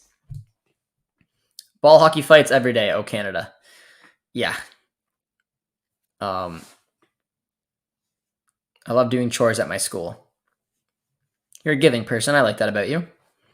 I love when we play hockey in the gym. Yeah, that was always my favorite as well. Mini sticks were one that we took advantage of quite a bit. Oh, no, it wasn't. I thought that was going to be a penalty there. It looked like it must have just went in the bench. Nice little shot there. Red Wings are going to be on a roll, man. Picking up those impressive wins. Not that the Montreal win was impressive, but taking 2 wins from Edmonton and Vegas, only dropping points to Caps, and then picking up a win here, they would be absolutely flying.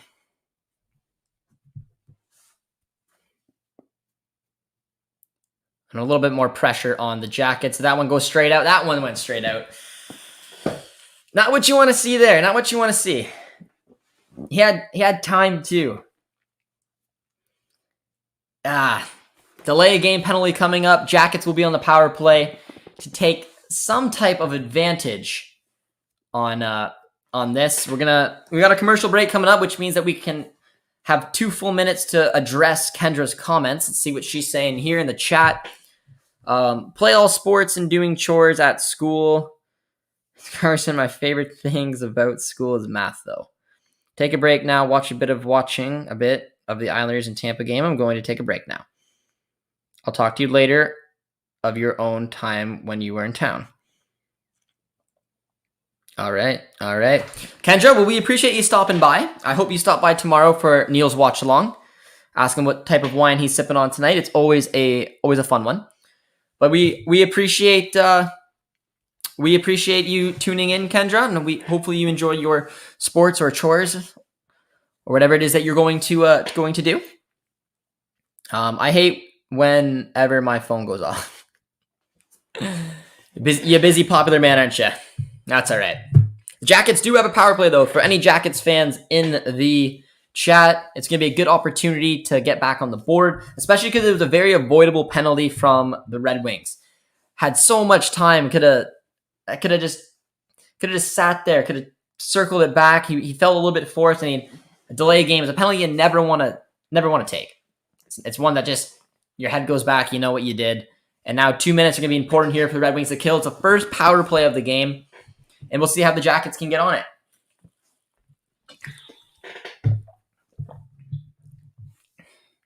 There's a cannon. Cannon looks fun. The cannon looks fun. Thanks, Kendra. This is amazing. The City Life Project loves Kendra's presence here in the chat. You've definitely been bringing some entertainment, Kendra, and we appreciate that. Man, I love this math and stuff at school. I might turn, though, and watch a bit of the Islanders game. What time are you on to look nice? I'm on 13 minutes and 51 seconds remaining in the second. Power play to the Jackets. I'll watch tomorrow and says, yay, perfect, my man. Perfect. Neil's a beauty. I believe he'll be starting his watch along tomorrow at 6:45. It is Rangers and Montreal here on the channel for any of you guys tuning in. Neil is a beauty. He's got the Italian hands. We love to see it. Very passionate. He'll be fun. But Jackets are on the power play. Jenner's got it. Puts it back. Werenski's on it. And this is going to be a big kill here for the Red Wings. Nice cycling around. Oh, that's a beautiful save on, I believe that was on Nyquist. What a save from Greece. Big opportunity. That should have been in the back of the net.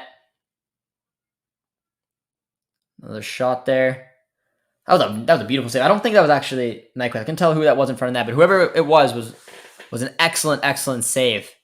The 35-year-old German still got some tricks up the sleeve with some stretching like that. But Voracek's on in the second unit now, playing the point. Rinsky's with it. Oh, that's a good little pass back door to Voracek. Oh, it's another big save. Red Wings getting lucky here. Greece is having an excellent game so far. Shots are 16-11 for the Jackets, and Greece has saved every single one of them. And another big save, man. Greece is dialed in. And there's another one. I mean, at this point, he's a wall. That was about 4 or 5 saves back to back that were exceptional, man.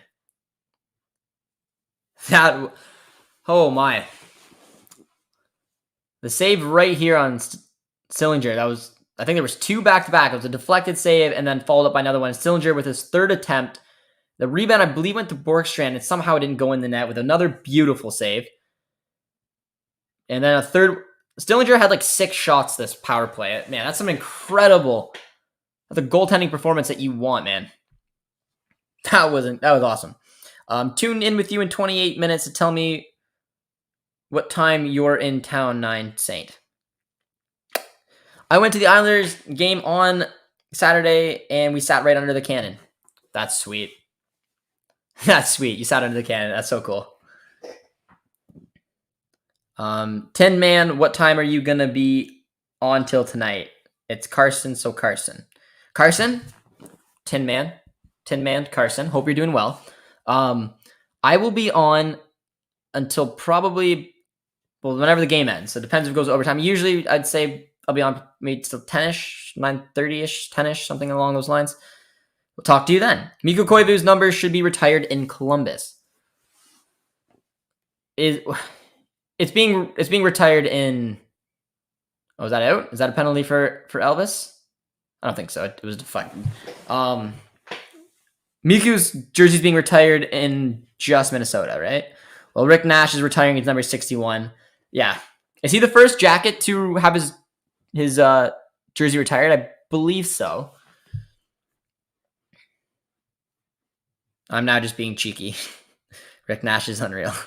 He played 3 games in Columbus. I didn't even know that. I assumed. I didn't know if you were just making jokes.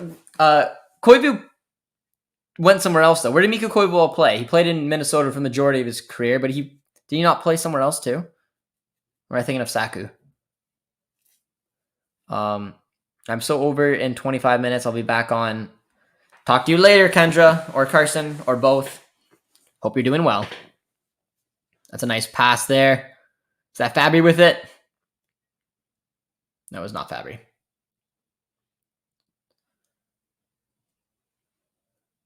Oh, well done. Good kill there from Detroit. I'm not going to say a couple. Stillinger had about 8 opportunities, and no, it's exaggeration, but he legitimately had, I think, 4 or 5 shots. Oh, there's another penalty got to be coming up. They're going to get another look at it there. Sutter goes to the box. Another sloppy penalty to take. Raymond gets hit there. A little mini feud was going out. I don't think that was going to be the penalty. The penalty's got to be the trip on Sutter. And it is. Werenski was going by him and a sloppy little stick there. Takes him down. Clear trip. Another power play for the Jackets coming up. They had a lot of good chances in that last one. Grease is a wall. One of them should have went in the back of the net. He played like 3 games. Minnesota and then 3 games in Columbus. He should not even retired in Minnesota. He's a good 2-way. But come on. We're retiring Matt Cooks in Minnesota. Where did Nicky go? I think he went to Boston. Red Wings are holding their own since Matty D. They are. They're up 2-0. They got a power play to try to kill off right now. They just killed one off and did. I mean, they did very well killing it off, but a lot of chances. Stillinger, specifically you, who put up 4 or 5 shots. I mean, honestly, if not more, from the left-hand side. Good little opportunity there. Grease is standing on his head. Good little movement. Trying to find the middle. Voracek. Nice pass. I like watching Voracek on the point. I like players who have a lot of hockey IQ playing at the point, like specifically forwards. Adds that little dimension of just someone with more attacking instinct. But you have to have good IQ to be able to play. It's a good pass there. Another nice save. Nick went to Boston. Yeah, almost Minnesota. That's where his brother is. Marcus is awesome. Tell me tomorrow because I'm going to probably do it with you tomorrow. Let me know when the game goes 2 wins. Yeah, tomorrow's Watchalong starts at 6:45 Eastern Time. It is the Rangers and it is Montreal, hosted by Neil. Nice little pass down below. Werenski's with it at the point. A lot of good movement on this Jacket power play, and honestly, like pretty good chances. It's surprising. It's surprising that they haven't scored, to be honest. But there's 28 seconds left. Grease by far has been the best player on the ice tonight. He's been incredible. 21 to 12 are the shots. Pretty sure at least 10 shots have come between the last 2 power plays for the Jackets, and he's just simply standing on his head. It's cleared out once again. Really good. I mean, I don't even know if it was a good kill. I really don't. I like the opportunities were coming left, right, and center for the Jackets. I'm not gonna say like the defending was incredible, but the goaltending was. But it's not done yet. A nice little pass there, but Boone Jenner cannot find a way through, and it's fired down one more time. I might not get on, but yeah, we have watch-alongs every single day this week, guys. Watchalongs will be coming in like crazy. Let's go, Red Wings. The Yzerman in full effect. He is, man. He is. It's his homecoming, man. And it's crazy. There was no expectations for this Red Wings side this season. And if they win this, if they're 9-6-2, that's a great record this early on in the season. They're performing well. Their top line's doing well. Their goaltending, I don't know if you're watching, Eddie, are you watching the game, my man? I'm certainly hoping so. How about this goaltending performance from Grease, man? 2 power plays for Jackets back to back, and I'm gonna say at least 5 or 6 stellar saves in a very short period of time. He's light. This is a goalie that's locked on. That is exactly what we're seeing here. But yeah, I mean, we got to highlight that comment right there from Eddie. Eddie, let us know how you're doing today. Let us know where you're tuning in from. Are you tuning in from Detroit? Or where are you watching from today, my man? The Yzer plan is in full effect. And you're absolutely right. Now, the Jackets have had a ton of opportunities, specifically on those two power plays, and they're playing a little bit better. I think the opening 5 minutes was all Jackets. The remainder of the first and little bits of the second were the Red Wings, and then the momentum has switched just a little bit. Stevie Y is the man. He absolutely is. Building an absolute monster of a team. For Red Wings fans in the chat, say Detroit pulls off some type of playoff push towards the end of the season. What's a piece you would like to add? Or any player that may come to mind? I'm curious to see what you guys think could be a nice little addition to this side. I'm thinking like a player potentially like Chris Tierney from the Senators. Not a big pull would get him in. Use him for a season or so. Add a little bit of depth. Let me know what piece at some way down the line you want to add if they do legitimately go for some type of playoff push this year. Oak Park, nice. Have to get down to the LCA season. I like it, man. I like it. It's good to have you on the chat, Eddie. Hope you're doing well today. If you are just new to the channel, be sure to drop a like and drop a sub if you don't mind. We have watchalongs going on. That's not good. Don't like seeing that fall out of your chair. So if I fall over some way, it's because I lost a screw somewhere. But we have watchalongs going on every single day this week, guys. Oh, what a goal! But yeah, I mean, Raymond, Larkin, and Bertuzzi. The line I'm loving more and more with each and every game, man. Chances the Jackets come back. The shots are 22-12. Their power play, to be fair, looked really good. And they should have definitely scored at least a goal. I don't know if you guys are watching the game or who's all watching the game, but Greece is having an incredible performance. Dialed in. You can't beat him tonight. You can't. If you see like a spell of about 30 seconds where he made 6 saves. I don't know, man. I'm thinking, yeah, there's always a chance, but I'm assuming you may want to put money on it. DraftKings, the Hockey Podcast Network, THPN for the code. Just saying. But if you do want to put money on it, I don't know.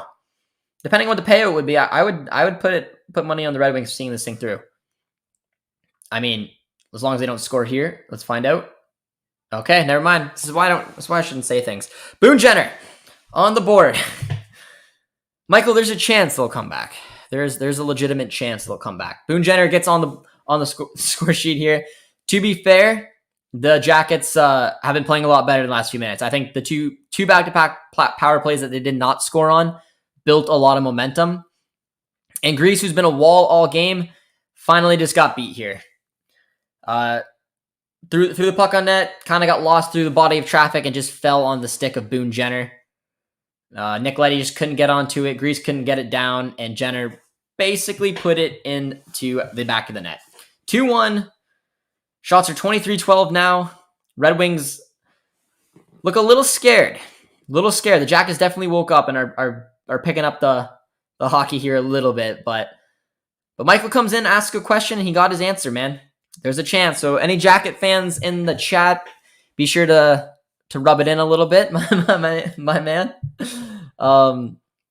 Michael said, glad I asked. New to the channel, definitely subbing. Big shout out, guys, to Michael, new subscriber, and big shout out to everyone who's dropped a like or even a sub on the channel. We really appreciate it.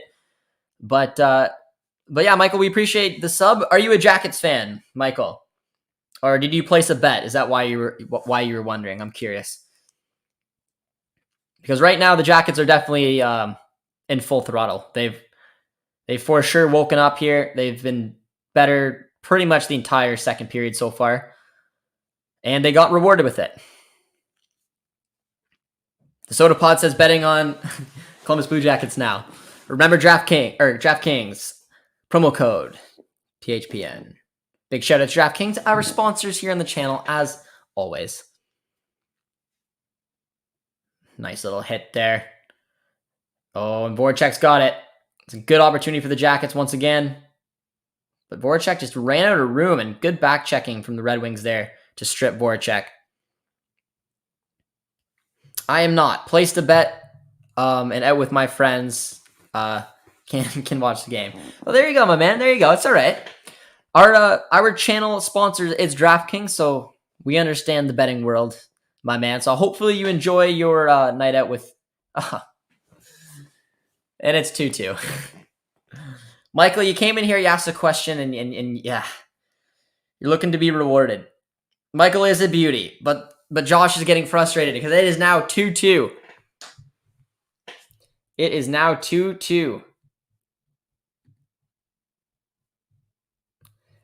And that is not what you want to see. Just threw it on net. It was a nice little save. Very, very short-sided shot to get, and really good finish, man. That is called cheddar.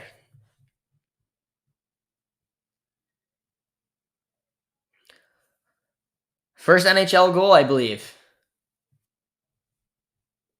If I read that right, that's the first NHL goal. We saw Voracek grab the puck. Boquist looks like it was his first of the NHL, so I guess a big congratulations for his very first NHL goal. But I mean, Red Wings are slowly falling apart, and it's 2-2. But it's been a very quiet second period. But let's see if Raymond can do something dangerous here. And he gets flattened. Not what you want to see. Not what you want to see. Oh my God, now Detroit, negative 500. Nice. Oh, what a save from Elvis. It was a big, big opportunity for the Red Wings. Jenner's with it. Columbus has definitely turned it up a notch here, man. Columbus has been running the Red Wings over in the second period. Completely dominating in shots, and I think it all stemmed from those two power plays. They did not score on those two power plays. They should have on both. Huge opportunities, but they just built on that momentum, and that's another stretch pass, but somewhat well defended. Nicely done. But stripped once again. A lot of pressure coming on for the Jackets. I think Red Wings are just going to want to get to the dressing room at least tied. Because the Jackets have woken up, and Michael came in the chat and said, let's go. Can you put the score up on the thing? Sorry about that. Yeah, I don't know why it froze, my man, but it should be good now, I think. 2-2, showing what time it's in as well. 3 minutes and 17 seconds to go here in the second period. 2-2 scoreline. Red Wings look a little lost. They need to get their top line out there, man. Larkin, Bertuzzi, and Raymond have been creating throughout the game so far.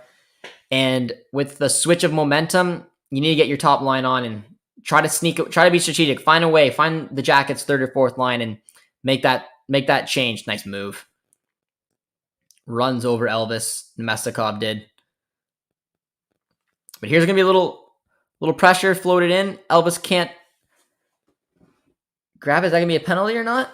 Elvis goes down there, and a fight is breaking out, and Nemestikov's getting in there. I don't think Nemestikov is the player you really want throwing down, but anyways, I digress. DraftKings thinks Jackets are going to win. Well, there you go, Michael. If you want to change up your bet and win big, throw it on the Red Wings. But I think there's another penalty potentially coming up here. I can't bet. I'm just a kid. That's okay. Went from Jackets negative 235 to Detroit negative 500. Well, I'm going to say they're definitely watching the game because the Jackets by far are dominating, are absolutely dominating. And it's a little nerve-wracking because I don't know where the answer is going to come from the Red Wings. I really don't. They've straight up just been poor. They need to find a way through.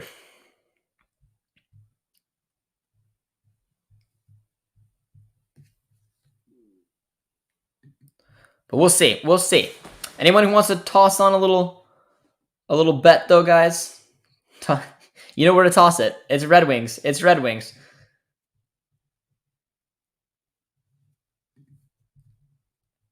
But I'm going to be curious after that fight if there's going to be any penalties handed out. Nemestikov was knocked right on Elvis. Took him out, and then a fight ensued. I'm not sure if something else is going to happen out of this or not, but hopefully the Red Wings can pick up a power play, see what they can do out of it. Yes, it is. I say 4-3 for a Jackets win. Where do you live? I'm just curious. So I live in Ontario, in Canada. For you guys who don't know, I live literally like an hour and a half from Detroit, an hour and a half-ish from Buffalo, an hour and a half-ish from Toronto. So if I'm going to NHL games, those are the three I would go to. I hate Toronto. So I never liked spending money on those games. So growing up, I went to Detroit all the time. I remember my friends would always spend $250 to go to nosebleeds to watch a very, very poor Toronto Maple Leaf side play over the years, where I would go to Detroit for second round playoff tickets for $50. and get to watch a very talented Red Wings side play over the years. So, yeah, I live in Canada, my man. But in terms of NHL teams, I live literally in like a three-way split between who's the closest. Red Wings, Sabres, Leafs. And I also don't like the Sabres at all. 3 NHL teams that are bottom of my list would go Toronto, Buffalo, Boston. So Red Wings were the team I just always went to watch growing up. And that's why Pavel was my boy, man. I don't mind. Like I don't like Montreal. I don't know. Let me know. Let me know in the chat, guys. Who is your favorite NHL team and who's your least favorite NHL team? For whatever reason. I don't know why. I didn't like Lindy Ruff growing up in that Sabres side. So I don't know why. They just always rubbed me the wrong way. Didn't like Toronto for obvious reasons. Being from around the Leafs organization, I just couldn't do it. My grandpa always told me, and unfortunately I don't like Boston either because they're Boston. My grandpa was a big Boston fan. Just said, as long as I like Boston more than I like Toronto, he's good with it. So, naturally. Good work there, though. It's 4-on-4 right now. There were just nice little pass. They each got a penalty. For those of you guys who don't know, it's 4-on-4 hockey right now for another 35 seconds. Can Raymond get there? Nothing really happened in that 4-on-4, though.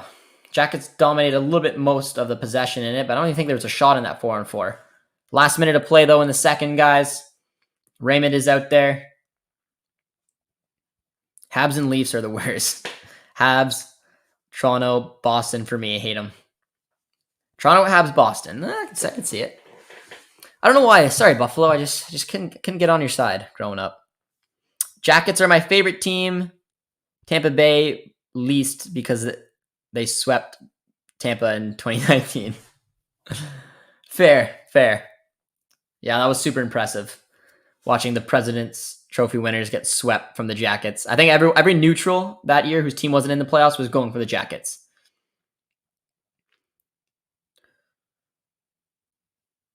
Nicely done. It's 5 seconds left, man. Do not... There's going to be a 2-on-1. There's a second left. Nemestikov, shoot it. Gonna get a penalty? Anything out of that? No. Second period comes to an end. It is 2-2. But we asked you guys the question of who's your favorite NHL team and your least favorite. And we got Jackets in Tampa for one. We got a big list from least favorites for Toronto, Habs, Boston. Favorite, Detroit Red Wings. Undecided on least favorite. That's fair. No hate, Ryan. No hate. You're all good, man. A lot of love. And yeah, we don't have to use the word hate. Just except for maybe this lad right here, who literally uses the word hate. But that's okay. Growing up where I did, all my friends are big Leafs fans. Big Leafs fans. But that's a second coming to an end, guys. So let's toss it one more time to our friends from DraftKings who sponsor the Hockey Podcast Network and our YouTube channel, of course. And when we get back, we'll get some of your guys' thoughts and opinions on that second period. I mean, it's obvious. It was a domination from the Jackets, but we'll be back in a couple seconds here after getting a nice little word from our sponsors, DraftKings. Promo code THPN. I switched the background like an embarrassing little lad I am. Let's try that one more time.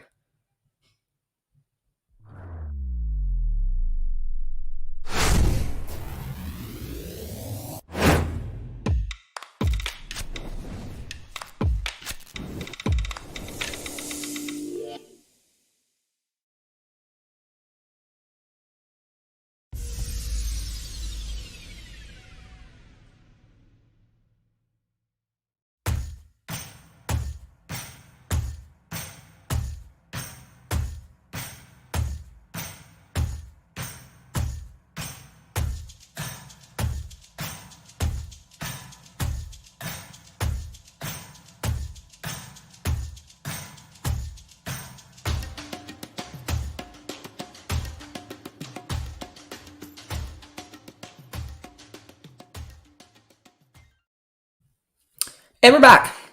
Big shout out to DraftKings, as always, for being the sponsor here for the channel. But let's roll on to the comments, and Kendra's back. Can't keep her down. Can't keep her down. She's back. Turn on the second. What's your favorite movie? Mine is Frozen and Titanic. What a question, guys. Toss in your favorite movie. We got the feels coming in right now. Frozen and the Titanic. I don't know what my favorite movie would be.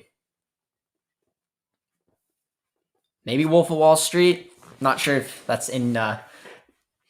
Maybe Big Daddy for the family-friendly ones. I don't know. It's a classic. Happy Gilmore, maybe. I don't know. Soda Pod. What's your favorite movie? But yeah, it was a good period from the Jackets, guys. It was a very good period from the Jackets. We'll go over to the statistics for you guys and show you how this period broke down. Larkin getting the lead for the Red Wings in the first period. Honestly, it was deserved. Red Wings were the better team in the first. Coming back out in the second, it was relatively even. We got a very lucky goal. It was a very poor goal. Elvis would definitely want that back.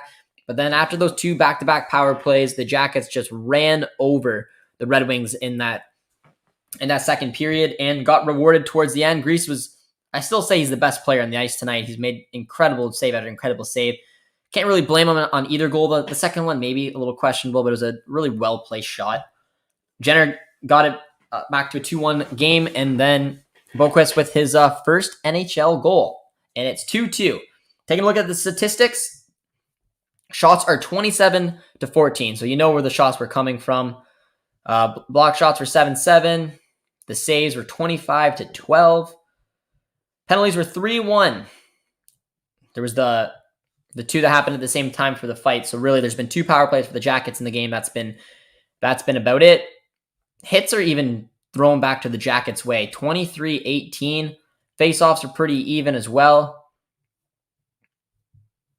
Yeah, I think the possession was relatively even too. Moving on over to ice time. Taking a look at some of the players who are up there. That can't be right. Did not update. Okay, well that didn't update. These are only the statistics from the first, because Nick Leddy played 8 minutes in the first. But all right, we move on. These three right here: Bertuzzi, Larkin, Raymond need to wake up for the. I guess wake up's not the fairest thing to say, but they need to make a statement here in the second half or the third period, guys. Their second was not very strong. They were very quiet. They had one period where they kind of, after those, because they're not playing or creating chances when they're shorthanded, so they weren't being very effective in that good 4-minute span there, and they just weren't very noticeable. They had one decent shift, and other than that, they've been quiet. So I'm hoping if the penalty trouble can go away for the Red Wings in the third, this line can come back out and keep firing. But it was funny in the first intermission, I said that the Jenner line did not play very well in the first, and Jenner shut me up right away. I thought Nyquist had a pretty good game. Jenner was kind of quiet for my liking, but definitely had a better second period, getting involved with the hits, getting involved with the goals. All around, not what you want to see if you're going for the Red Wings tonight. But we'll go back to the chat, guys. Let me know your thoughts on the game. Let me know what your predictions were, if you think they're going to come true. I did say 5-4, so I mean, it's not unthinkable 4 goals could happen in the third to send the game to overtime for 5-4, but it's 2-2 with momentum definitely Columbus's way. The second period came at a good time for the Red Wings. We're going to have to debrief and try to come back with some type of answer here in the third. I can do that. Look at that. Kendra wanted to make the screen bigger. I don't know exactly what she meant, but she just got a bigger Josh in that time there. Too many good movies to choose from. Favorite animal is a cat, man. A liger. Here are you gonna in the third period. The Islanders game changer. Jensen Islanders game is on Sportsnet right now. It's the third, so I start. So all right, fair. We'll see what Rye is saying. Larksmo and Raymond are going to be they're awful seeing. I can see it now. Yeah. Yeah. I mean, I thought they've had good games. It's tough when you're one of the better players of the side and you get into penalty trouble because you don't see the ice as much. And the Jackets picked up momentum, and with that, I mean, the Larkin line was very quiet because they weren't able to get on the ice. They're not going to be the ones killing penalties or creating chances when they're shorthanded. So they just, unfortunately for them, had to sit on the bench. Maybe got a little cold legs and weren't overly effective in that second period. And with that being said, I think that this break will hopefully give them an opportunity just to relax, catch their thoughts, head back out there for the third, and hopefully do a little bit of damage and get one back here because it was a really impressive performance from the Jackets, man. They were skating down absolutely everything. They were throwing the body around. I singled out the Jenner line early on and said that I wasn't impressed with their first period, and we noticed the hits were in Detroit's favor. They got drastically changed, man. The body was getting tossed around from the Jackets, and it turned the momentum, and they really just took the game to Detroit, which led to a couple goals. And they're in a little bit of trouble, Red Wings. Man, I'm a little nervous. I don't know which way this third's going to go. Red Wings are going to have to pull something out, and I'm hoping that first line can create something. I'm assuming Rye is thinking that as well. But if you guys are just tuning in, guys, be sure to always drop a like on the stream. It's always appreciated, as well as drop a sub. If you guys are new around here, we're having watch-alongs every single day. Neil's on deck tomorrow with the Rangers Montreal game, and you get Josh for tonight. So hopefully you guys are enjoying it. We appreciate everyone tuning in and contributing to the chat. But I'm curious to see for any Jackets fans in the chat, as well as Red Wings fans, what you're expecting for this third period and what you think your team should do to somehow turn the momentum their way. Monkey is second. Raymond is such a great player. He is. The thing I like about Raymond is that he's got that instinct around him that whatever situation he is, he can potentially turn it to his advantage. And you saw that on the goal. He didn't even have to look. He knew exactly where Dylan Larkin was. He was able just to grab the puck, find a little bit of room, quick turn and fire, put it in the back net. He's a sneaky player. He's a talented player, and he's just thriving. That's why some of the fantasy players of the world are pretty excited they might have picked up Raymond this year, because the Red Wings are, again, biting way over their weight. But in this game specifically, they've been, I think, settled down a little bit with this Jackets second period performance, and we're a little nervous. Rye, what are you thinking? Are you nervous? Do you think the Red Wings can find a way through, or are you thinking the Jackets are just going to carry on the pressure? Change it back. All right, my man, or Kendra Carson. I can't remember which one you said you are watching now, but we'll put it to the big screen. Third period will be coming up with a very, very good second period for the Jackets coming in. Downstairs, is that your eyes? We're having also the screen in the back normal, so I can see you like I was earlier. You play PS4. It's a tongue twister. But I do have a PS4. I do enjoy playing video games as well. They are always fun. But there you are. Whatever the period coming back on. Getting nervous, man. Because the Jackets, I just don't know if they're gonna slip, man. I just don't know if they're gonna slip. They've just absolutely been the better team this second period, and they're the home team. And Red Wings are a little bit nervous right now, and they were lucky. Honestly, they were lucky to only be 2-2 with the amount of chances the Jackets were going forward. I'm about to go to sleep, but I think I might sneak on. You're cheeky, my man. We love it. We love the support here. Good to see. Kendra brings so much to the table. She does. She's one of those wild cards you want to have in every chat, because it just keeps you on your toes. What's your favorite game? I'm a FIFA guy myself. I've only ever really played two video games. I play NHL or I play FIFA. So I was a sport guy. I never played like Grand Theft Auto or Halo or any of those kind of games. I played two games growing up: hockey, soccer. That was it. Only video games you would catch me playing, and still the only games that I would play. Do you always wear a hat like a sports cars? it's so crazy how you go from the start of a sentence and then you sneak in the finish. It's incredible. Let's try to tackle it. All right. Do you always wear a hat like a sports car? And also, can you arm make the scream a bit bigger? Not so the ads. Okay, I don't know about this. Are you saying I look fast? Is that what you're saying? Okay, I'll take that. I'm quick. I'll see what I can do with this screen. Maybe not as big as it'll go. This is the best I can do. But I will put up the lineups maybe for you guys. Take a nice little look, or maybe actually the statistics to give you guys an idea of what's going on. Mine is NHL 21. That's an excellent pick, my friend. Excellent pick. GTA. What's up, man? Do you like PS4? To us, we're having you make the screen a little bit bigger. I could only do so much, my man. Sorry. Hopefully I was able to make it look nice for you. Yeah. I assumed with the soccer hockey for the win.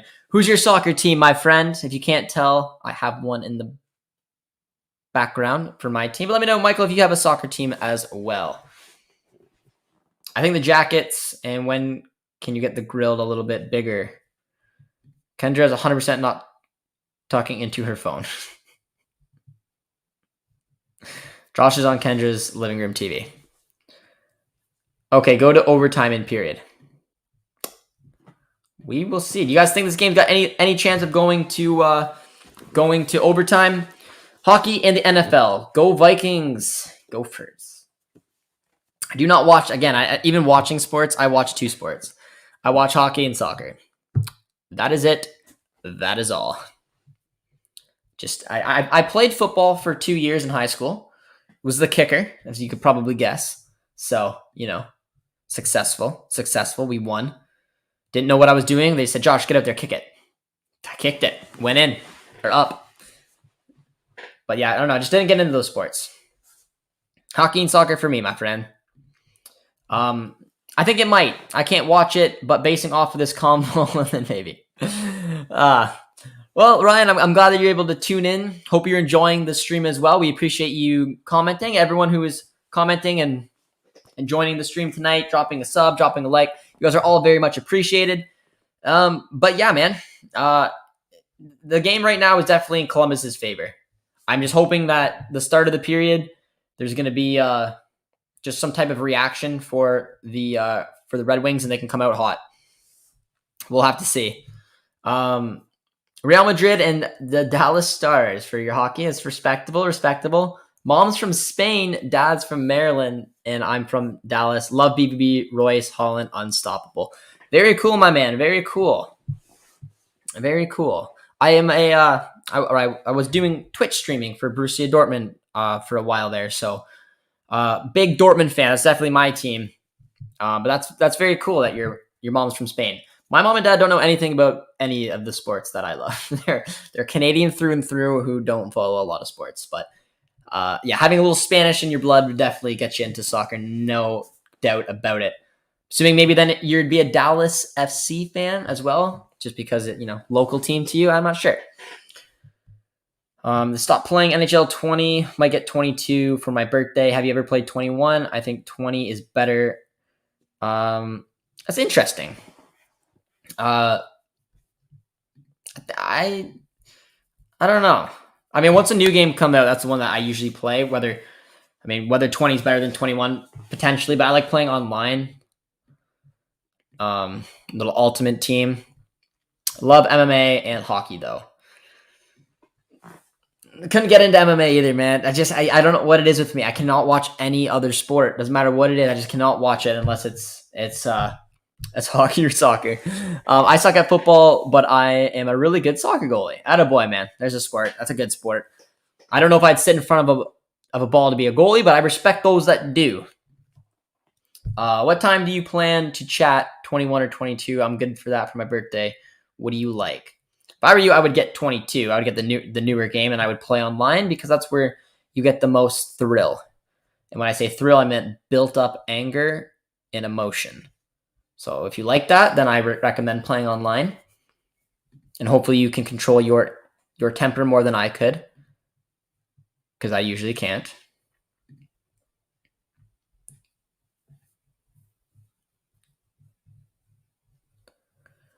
But yeah, I don't know. Let me know if anyone else in the chat plays any NHL 22.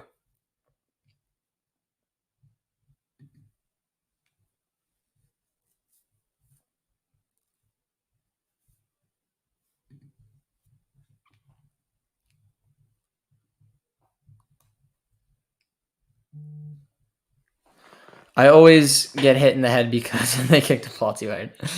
I can imagine. I can imagine, my man. It's yeah.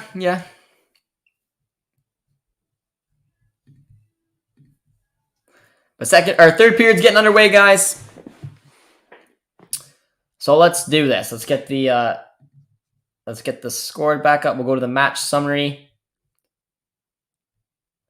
Third period is underway.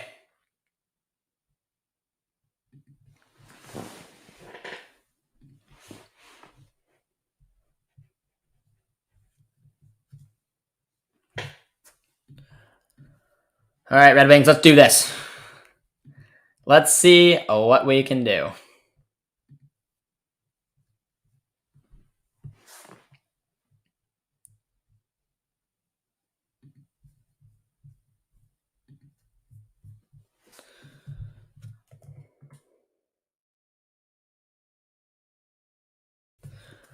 I want Larkin's line to do something big here.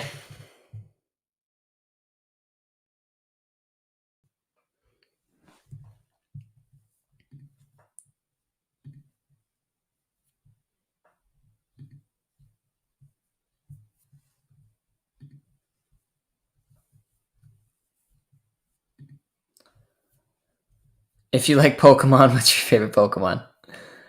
Oh, it's a tricky question. Definitely like Pokemon. Big fan.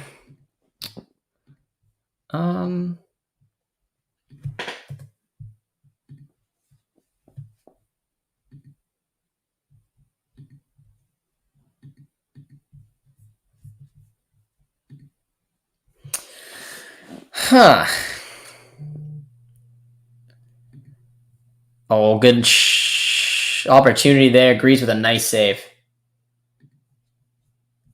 Very, very nice save.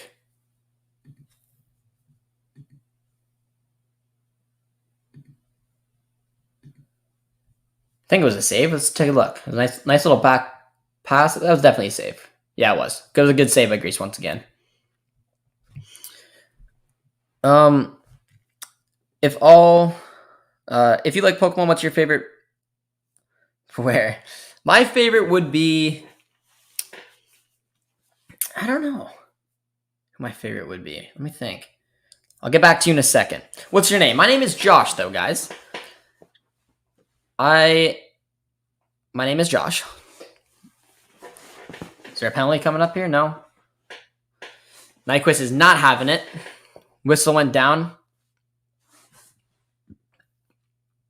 All right, no. Favorite Pokemon.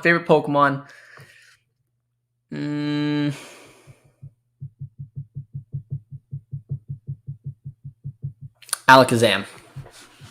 I think it's fair. I like it. Or Sneasel. NHL 22 popular. Do you play there now? Is it better than... Yeah, like in terms of video games, I mean, whether it's better or not, but it's more relevant.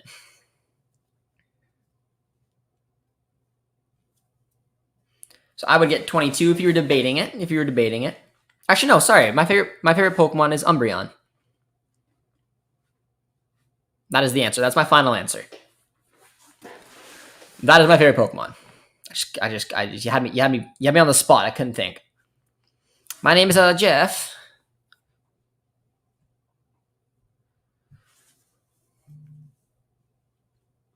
A little bit pressure coming in here from the Jackets. Few minutes in, still 2-2. But it's a much better start to this period for the Red Wings. Tyler Bertuzzi's with it. It's an easy pass, but just was not handled nicely at the blue line. Dumped in, but that's what... Oh, very well done. Nice on the forecheck to win the puck back. And that's what you want to see from the Red Wings. They've had a very, very poor second period. They needed to come out with some type of response, and they are exactly doing that. Gagne's with it.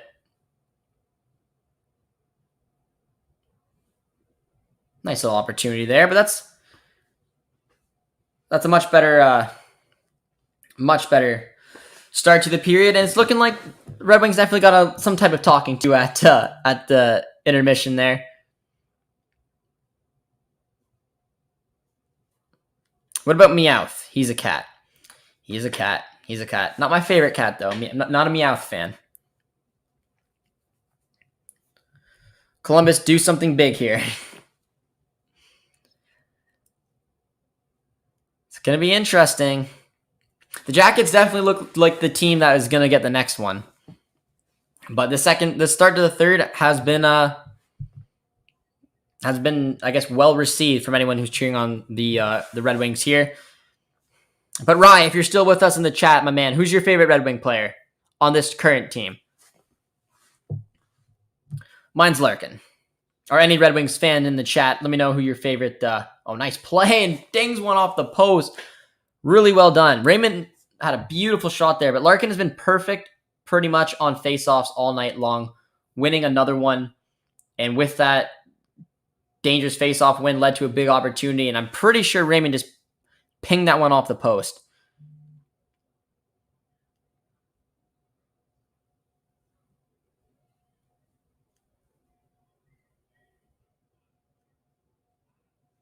Sorry, but I have to get off. See you tomorrow. See you tomorrow, my friend. Neil will be looking forward to talking with you. Appreciate you tuning on, and thanks for subscribing and becoming a nice member here on the community, getting in the chat. It's very appreciated. Looking forward to talking with you again. Big opportunity there. Snyder is your fave. He's going places. I agree. Larks is great, but fragile. Maybe it's because I was fragile playing hockey. I was a little one out here, but and a good opportunity. A couple big opportunities, but nice save from Elvis. Let's go Red Wings. I am a female, LOL. I thought I was just seeing Ryan, assumed it was short for Ryan. So I'm sorry about that. Madame. Nicely done there from Larkin. Finds Tyler Bertuzzi. Gets a step. Oh, that's a penalty. That's a penalty for sure. It is. Hands up. It's a hold. We get to see a nice... Mariah is short for Mariah. Mariah. Okay. Did not know that. Makes sense. But there is a penalty coming up for... Bye, guys. 6:40, right? 6:45 Eastern time tomorrow is when the watch-along is starting. Rangers versus the Canadiens. But we do have a power play coming up for the Red Wings. Their first power play of the night. Tyler Bertuzzi getting a step, winning the penalty. So let's see what the boys can do on the power play. Jackets were 0 for 2. A couple big opportunities right now. I believe Larkin's on there. No, he's not. Oh, good little look there.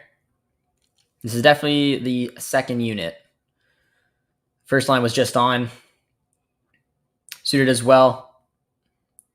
Nice done. Good setup. Back to Nick Leddy. Shot from the point. Open net. No. Big miss. Big miss. Looked like we're just going to fall on a platter. That's a really good transition, though, from the Red Wings. Very quick to get back up. Second unit, very, very well organized. Gagne with it, looking for the middle to be the bumper. Finds Nick Leddy. Backdoor. Some good looks there from the Red Wings second unit. They're not done, not quite done yet as Gagne's looking to win it back. Is that another penalty coming in? No, it's going to Gagne, I believe. Ah, that's poor. That is a poor penalty from Gagne. Definitely swearing a little bit about it.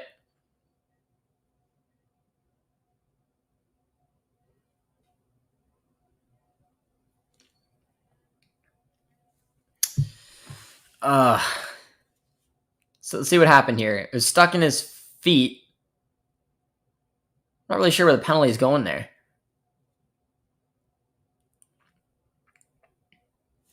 A couple big opportunities for the Red Wings. It was good puck possession for the Red Wings second unit. It's 4-on-4 now. Gagne picking up a sloppy penalty for hooking.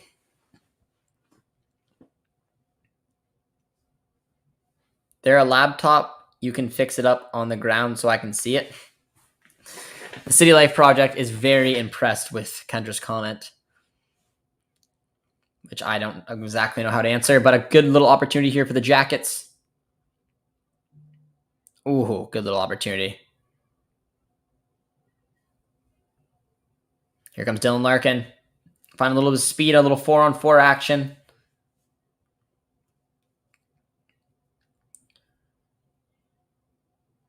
Does well. Should be a little bit more space on the ice when you can get a player like Dylan Larkin and Raymond out there. They should hopefully create something. That's a really well work from the side, but Elvis has a nice save there. Oh, Raymond can't get on it. Really well done from the Red Wings.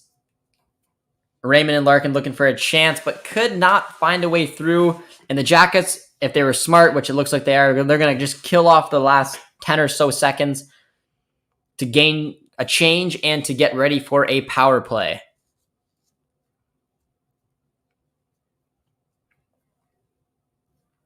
And they're on the power play. 50-second power play for the Jackets. They've looked good on the power play for the past two opportunities. It's not going to be a long one, though.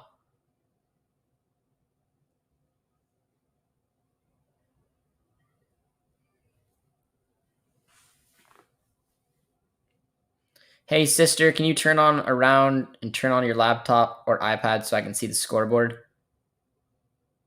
I'm not sure what you're asking. If you're asking to see the game, I cannot show the game or the stream will be taken down for copyright.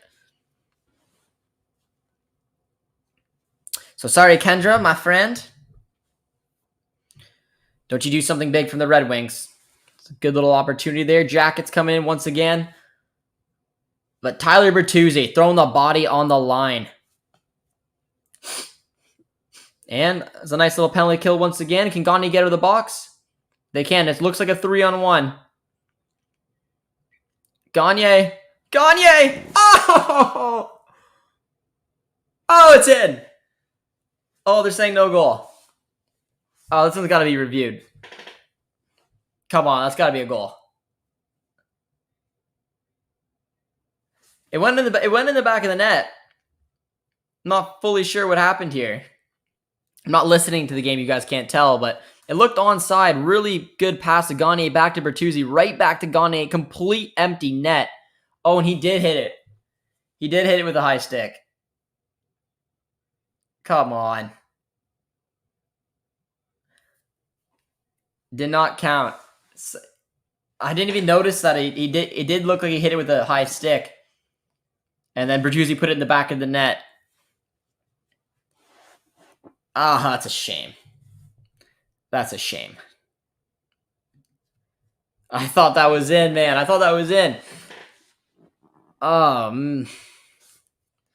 Mariah's not happy with it. Screaming goal. How much of the Blue Jackets paying the referees? It was hard to tell. It was a good shot, a good save, and it looked like Bertuzzi's stick, like it somehow, without knowing, it hit his stick and it just dropped for Bertuzzi, and then he banked it in the net to score the goal. But it did kind of look, I guess, like it might have been a high stick. I would like to see a replay. I didn't see a good enough replay to confirm, but I don't think it's a debate. I think the refs were pretty. I think the refs were pretty good in position. I think they immediately knew it was a high stick. There didn't seem to be much concern or debate, and we're on a commercial break right now. But maybe I'm wrong. Maybe we'll come back from the commercial break and they'll be debating it. But I don't think it's going to be a goal, unfortunately, for Tyler Bertuzzi. But that would have been perfect because the Red Wings were building a little bit of momentum here. There's been a couple big momentum switches in this game. But unfortunately, it doesn't look like that last one swung the Red Wings' way because I don't think it's going to count. Mariah says, I wish I could see it right now. It was a weird one. It was a 3-on-1. Gagne had it, played it to Bertuzzi, who played it right back to Gagne, who got the shot off. But, I mean, he had an empty net, but he put it more centrally where it was a nice little save in the end from Elvis. It popped up in the air and it hit Bertuzzi's stick, definitely above the crossbar. So the puck dropped to Bertuzzi's feet and Bertuzzi just tucked it in. And then the ref immediately waved it off, said no goal. But it looked like a definite high stick, unfortunately. But we're getting back. It was a good spell though for the Red Wings, getting a little bit of little momentum going and had a good opportunity to score there, but it was ruled out. It's outside, and I believe there's 11 minutes and 40 seconds left in this one, guys. Nicoletti dumps it in.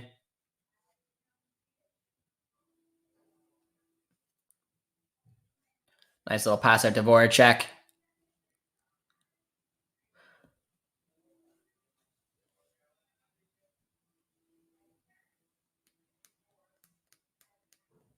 Nice pass. Robbie Fabry coming in a little speed.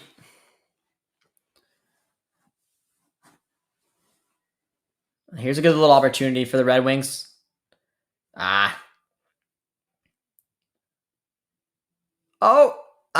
It was good work. It's a little back-to-back hockey right now. Both teams definitely going for it. About 10 to go here in the third. If you guys are just joining us, be sure to drop a like. If you have not done so yet, it's always appreciated. Not sure if we've hit 20 likes yet or not, but if not, be sure to drop a like, drop a sub, and let us know where you guys are tuning in from today and who you're rooting for. The second period was absolutely dominated by the Jackets, but this third period is, in my opinion, definitely went the Red Wings' way. Shots are back up to 23 for the Red Wings to 30 for the Jackets.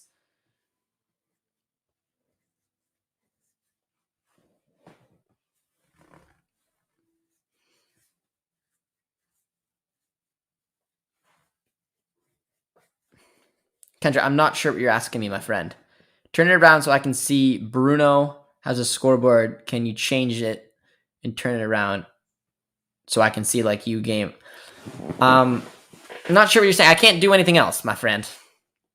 But look who snuck back on. Cheering for his Jackets. It is 2-2 still, my friend. But the Red Wings have definitely created the better of the chances here in the third period with about 10 minutes to go. They did score. It did not count because of a high stick from Tyler Bertuzzi. Oh, that's a beautiful spin. Create a little bit of possession from Boone Jenner.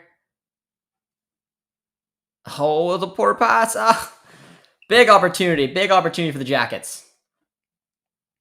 But our friend snuck back out. He was going to bed. He woke back up.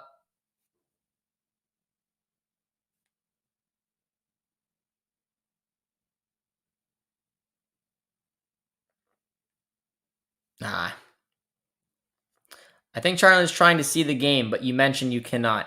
No, I cannot show the game on camera, guys. It is copyrighted. So stop asking. If I put up the game, I will get copyrighted and it will be taken down. So I cannot turn my laptop around to show you the game, Kendra. I am sorry. I would if I could. But the stream would simply just be turned off. So the best I can give you is a positive attitude and some commentary. But yes, Mariah, you are right. That is what I said. I would get copyrighted. But there's a good opportunity here for the Jackets. Oh, ran over.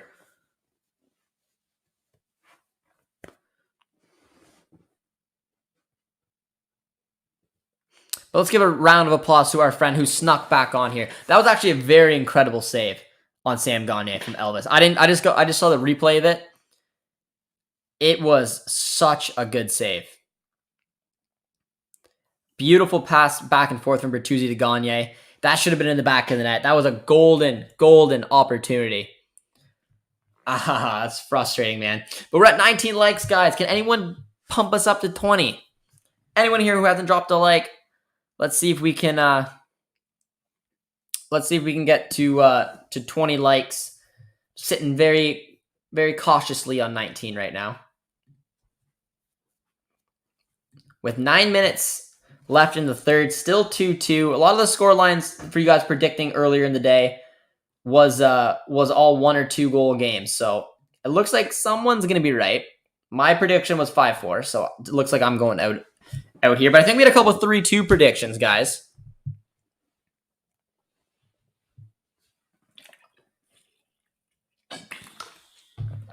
That sucks. You can't turn your laptop around. I know, man. I know. I would, but the stream would literally just be taken down. Because I don't have the rights to the NHL, unfortunately. Or I'd be making a lot more money. But do we have a prediction, guys, for the next goal? I'm feeling Raymond now.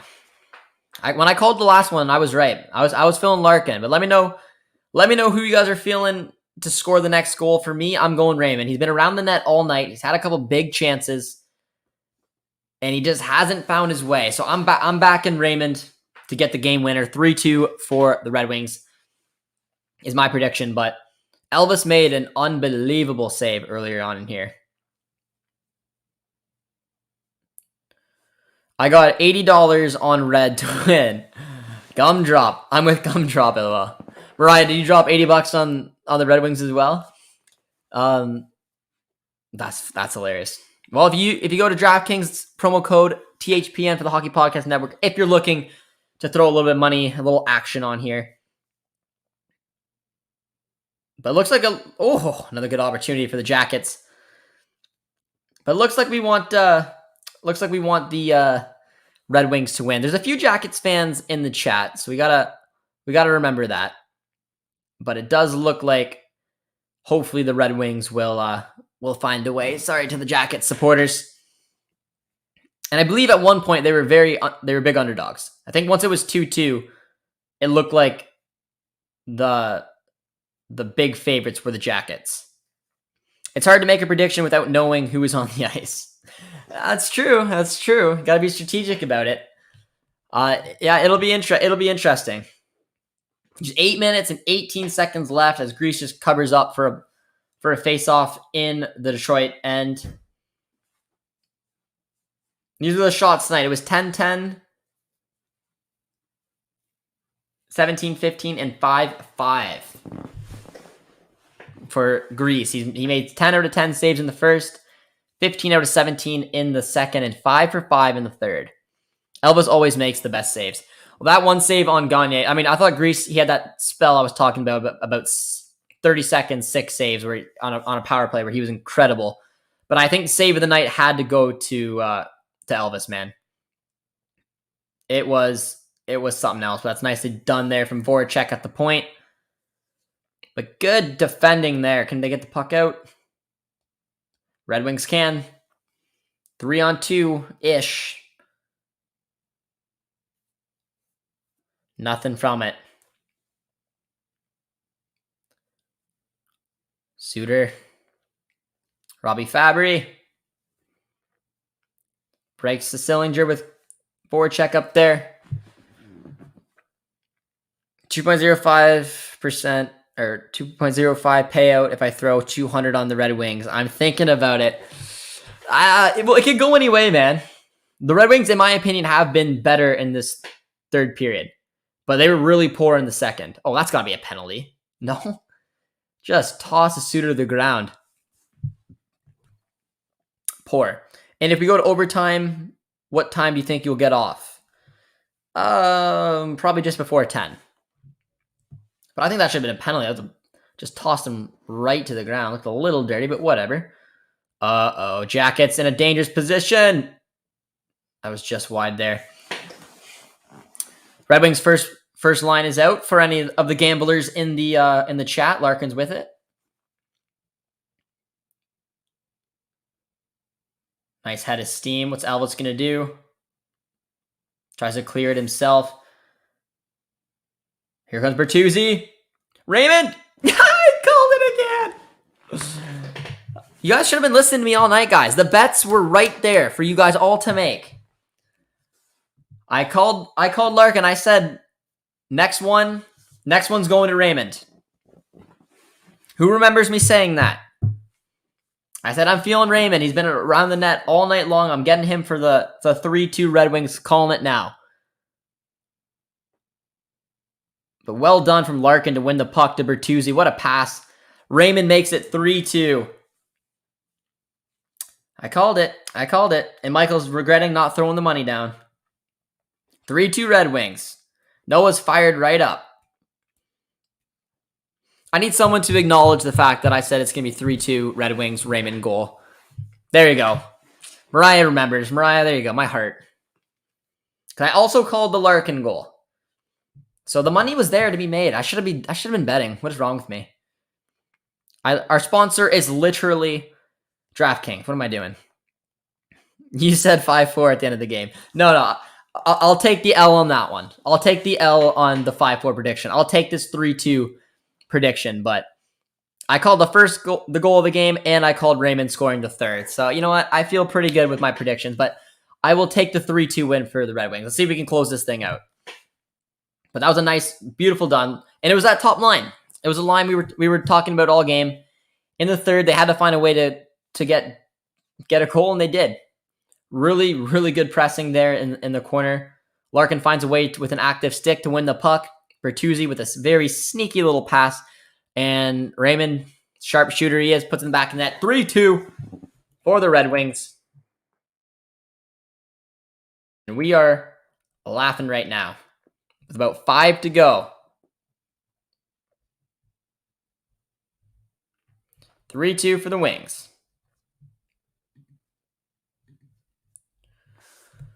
Matty D says, dang, I should have placed the bet. I know, guys. I've been nailing them. Now I just need the Red Wings and Tampa to hang on.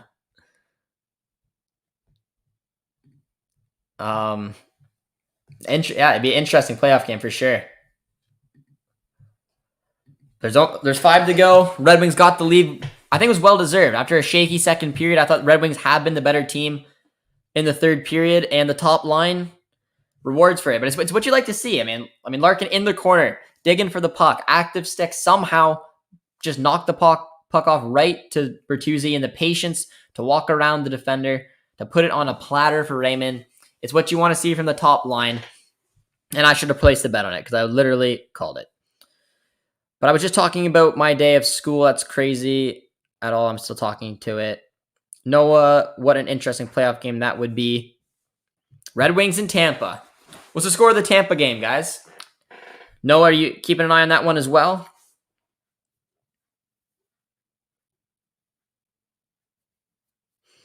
Kendra, I feel like you're just completely avoiding what I'm trying to tell you, but it's okay. I will forgive you. Most points this year for rookies. Lucas Raymond, top of the league. 17 points, man. The man is on fire. Noah says it's 2-1 for Tampa Bay. A lot of people placing bets tonight, guys. It's good to see. Remember that the channel sponsor is DraftKings. Well, there's 5 minutes to go, guys. Let's see if the Red Wings can indeed hold on. What time will you go to bed, wake up? I will probably go to bed at 11 and wake up at 7:38. Something around there. It's a nice little save by Grease. Gets the puck out. Boys are laughing. Think the Blue Jackets can come back? Michael, did you throw money on the Jackets? I can't remember. I'm gonna say no. I've liked what I saw from the Red Wings this third period. I really did not like their second period. I thought the Jackets just dominated them. The power plays helped. Red Wings looked a little scrambled, but that second intermission came at the right time, and the Red Wings have been the better team this third, and in my opinion, deservingly have the lead. And I'm hoping and thinking that might be able to kill it out. So let's see what the Red Wings can do tonight, my man. I have Red Wings and under 5.5. Kyle, you're laughing right now. I think there's a good chance. I mean, you never know if they could pull the goalie. I mean, but I like your chances right now because I really like what the Red Wings have been doing. Because you're one goal away, my man. But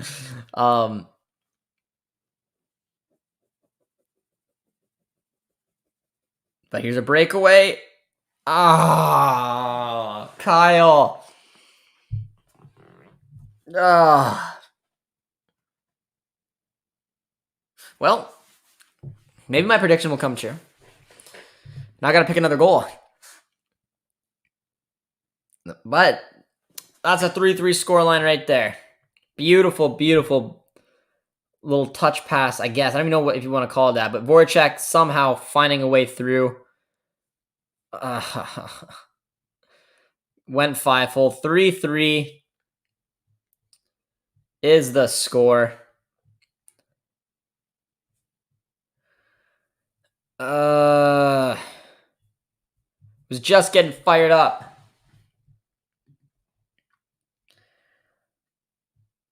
Igor got it. I don't think it was deserved.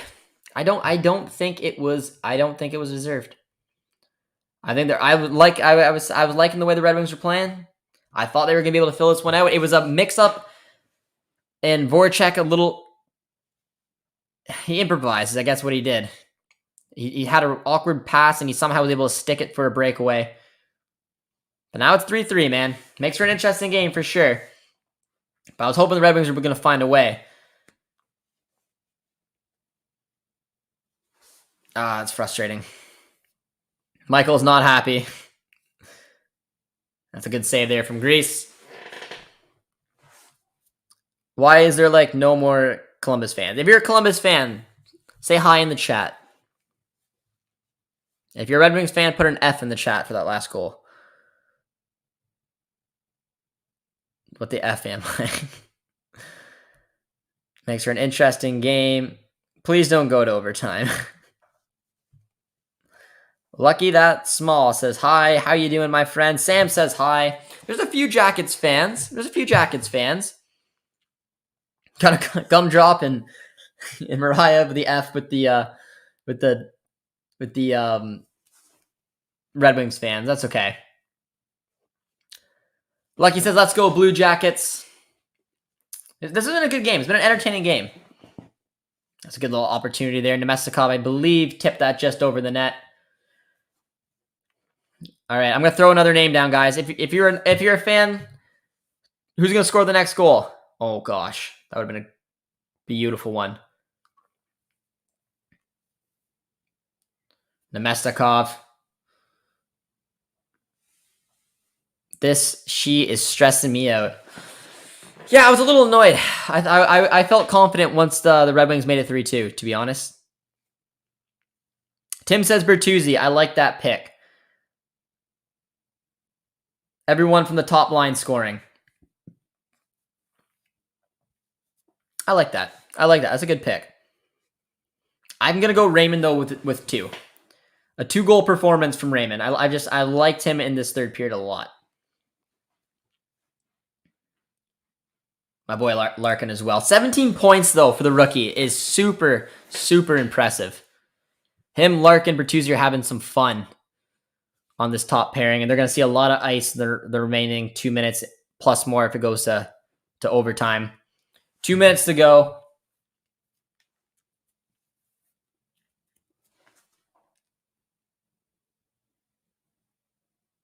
Just because we don't like the same teams doesn't mean we can't be friends. We're all friends, guys. It's a nice little chat. We're all friends here. But Red Wings will win. Robbie Fabry with it. A little weak on the skates tonight, Robbie Fabry.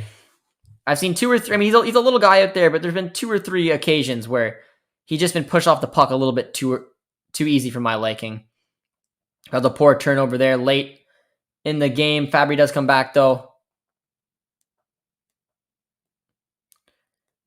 Oh! Shot from the point. Oh!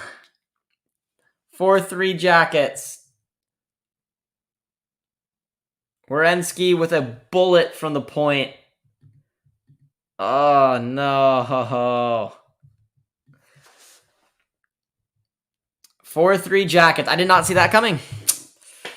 Gumdrop says just subbed. Gumdrop, I'm sorry for the result, my man. Did this take any type of deflection? Werenski took it. He literally was without his stick. He scored with Nyquist's stick. Oh, no, he didn't. He gave it back to Nyquist. Nyquist gave Werenski his stick, gave it back to Nyquist. Nyquist picked it up. Werenski, who grabbed a new stick from the bench, came on, took a wrist shot. I think Borstein might have got it. Or maybe not. I can't tell. What a comeback. Kendra, no disrespect. You've been sus.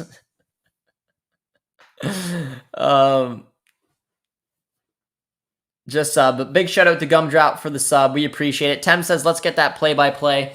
Tim, as soon as he said it, Werenski scores, and it's now 4-3 for the Jackets. That's a disappointing one. There's 1 minute and 5 seconds left, guys, in the third period. Red Wings dump the puck in. I'm assuming Grease is going to go to the bench soon. If not, I think he's already there. Bertuzzi's on it. Pass in front, but Werenski's on it. Fabry with the puck on the corner. Finding the point. Nice little pass to find Raymond, but couldn't get a way through as it's cleared out with 40 seconds to go. To Dylan Larkin, who's just going to dump it in.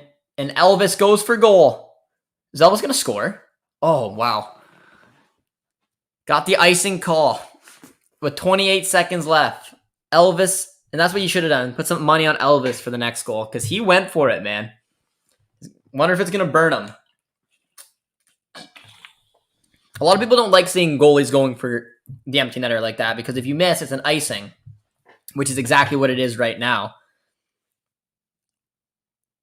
Yeah, he did pull the goalie. He pulled the goalie around like the just under a minute mark. And now there's 28.3 seconds left. There's a face-off in the Jackets' end. I'm assuming the goalie will be pulled come the drop of the face-off.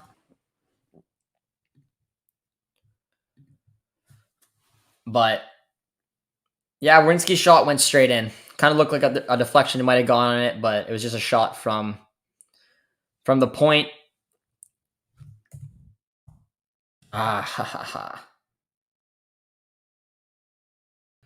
Goalie pulled. Not a great move in my opinion. To pull a goalie? I think you need to at that point. I mean, you see it even more, but the goalie's pulled right now. It's 6v5, and Larkin wins it clean. I've been talking about his face-offs all night long, man. He's been excellent on them. And he's going to give the Red Wings an opportunity. Just get a shot. Just take a shot. Oh, Larkin, the puck.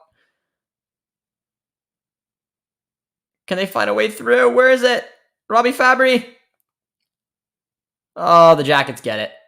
Out it goes. Empty net. 5 seconds to go. And that is it. 5-3 is the score. Empty netter. Game, set, match. Jackets win. It seems like it nearly always works out in the other team's favor. It depends. I mean, in the last minute of the game, you need to pull the goalie. They did what they did. Jackets capitalized, but you need that extra body on there. You were close, but wrong team. 2 seconds left. 1-0. That is the game, ladies and gentlemen. Game, set, match. We appreciate you guys tuning in for the watch along. It was a lot of fun. A lot of new faces on the channel, which we always appreciate. It was 5-3 final score. Kind of sucks, you know. It's going for the boys, but whatever. I appreciate everyone tuning in, though. For everyone who subscribed, dropped a like. It's very much appreciated. We will have watch-alongs every single day this week that you guys can tune in the channel and hang out with. Tim joined the team, dropped a big sub. I'm pretty sure I did. A lot of you guys did. It was awesome. Conversation was fantastic. I didn't make any money, but you know. Asked about the comeback. It happened twice. Michael got his luck. But we appreciate it, guys. We're wrapping up the stream for today. You can find us every single day this week live here for a watch along. And tomorrow's match is going to be Rangers Montreal, hosted by Neil. So hopefully you guys will tune in for that. Drop a like and sub on the way if you haven't, and we'll see you guys next time. So big shout out, friends, and we're going to get one final goodbye from our sponsors, DraftKings. Cheers, friends.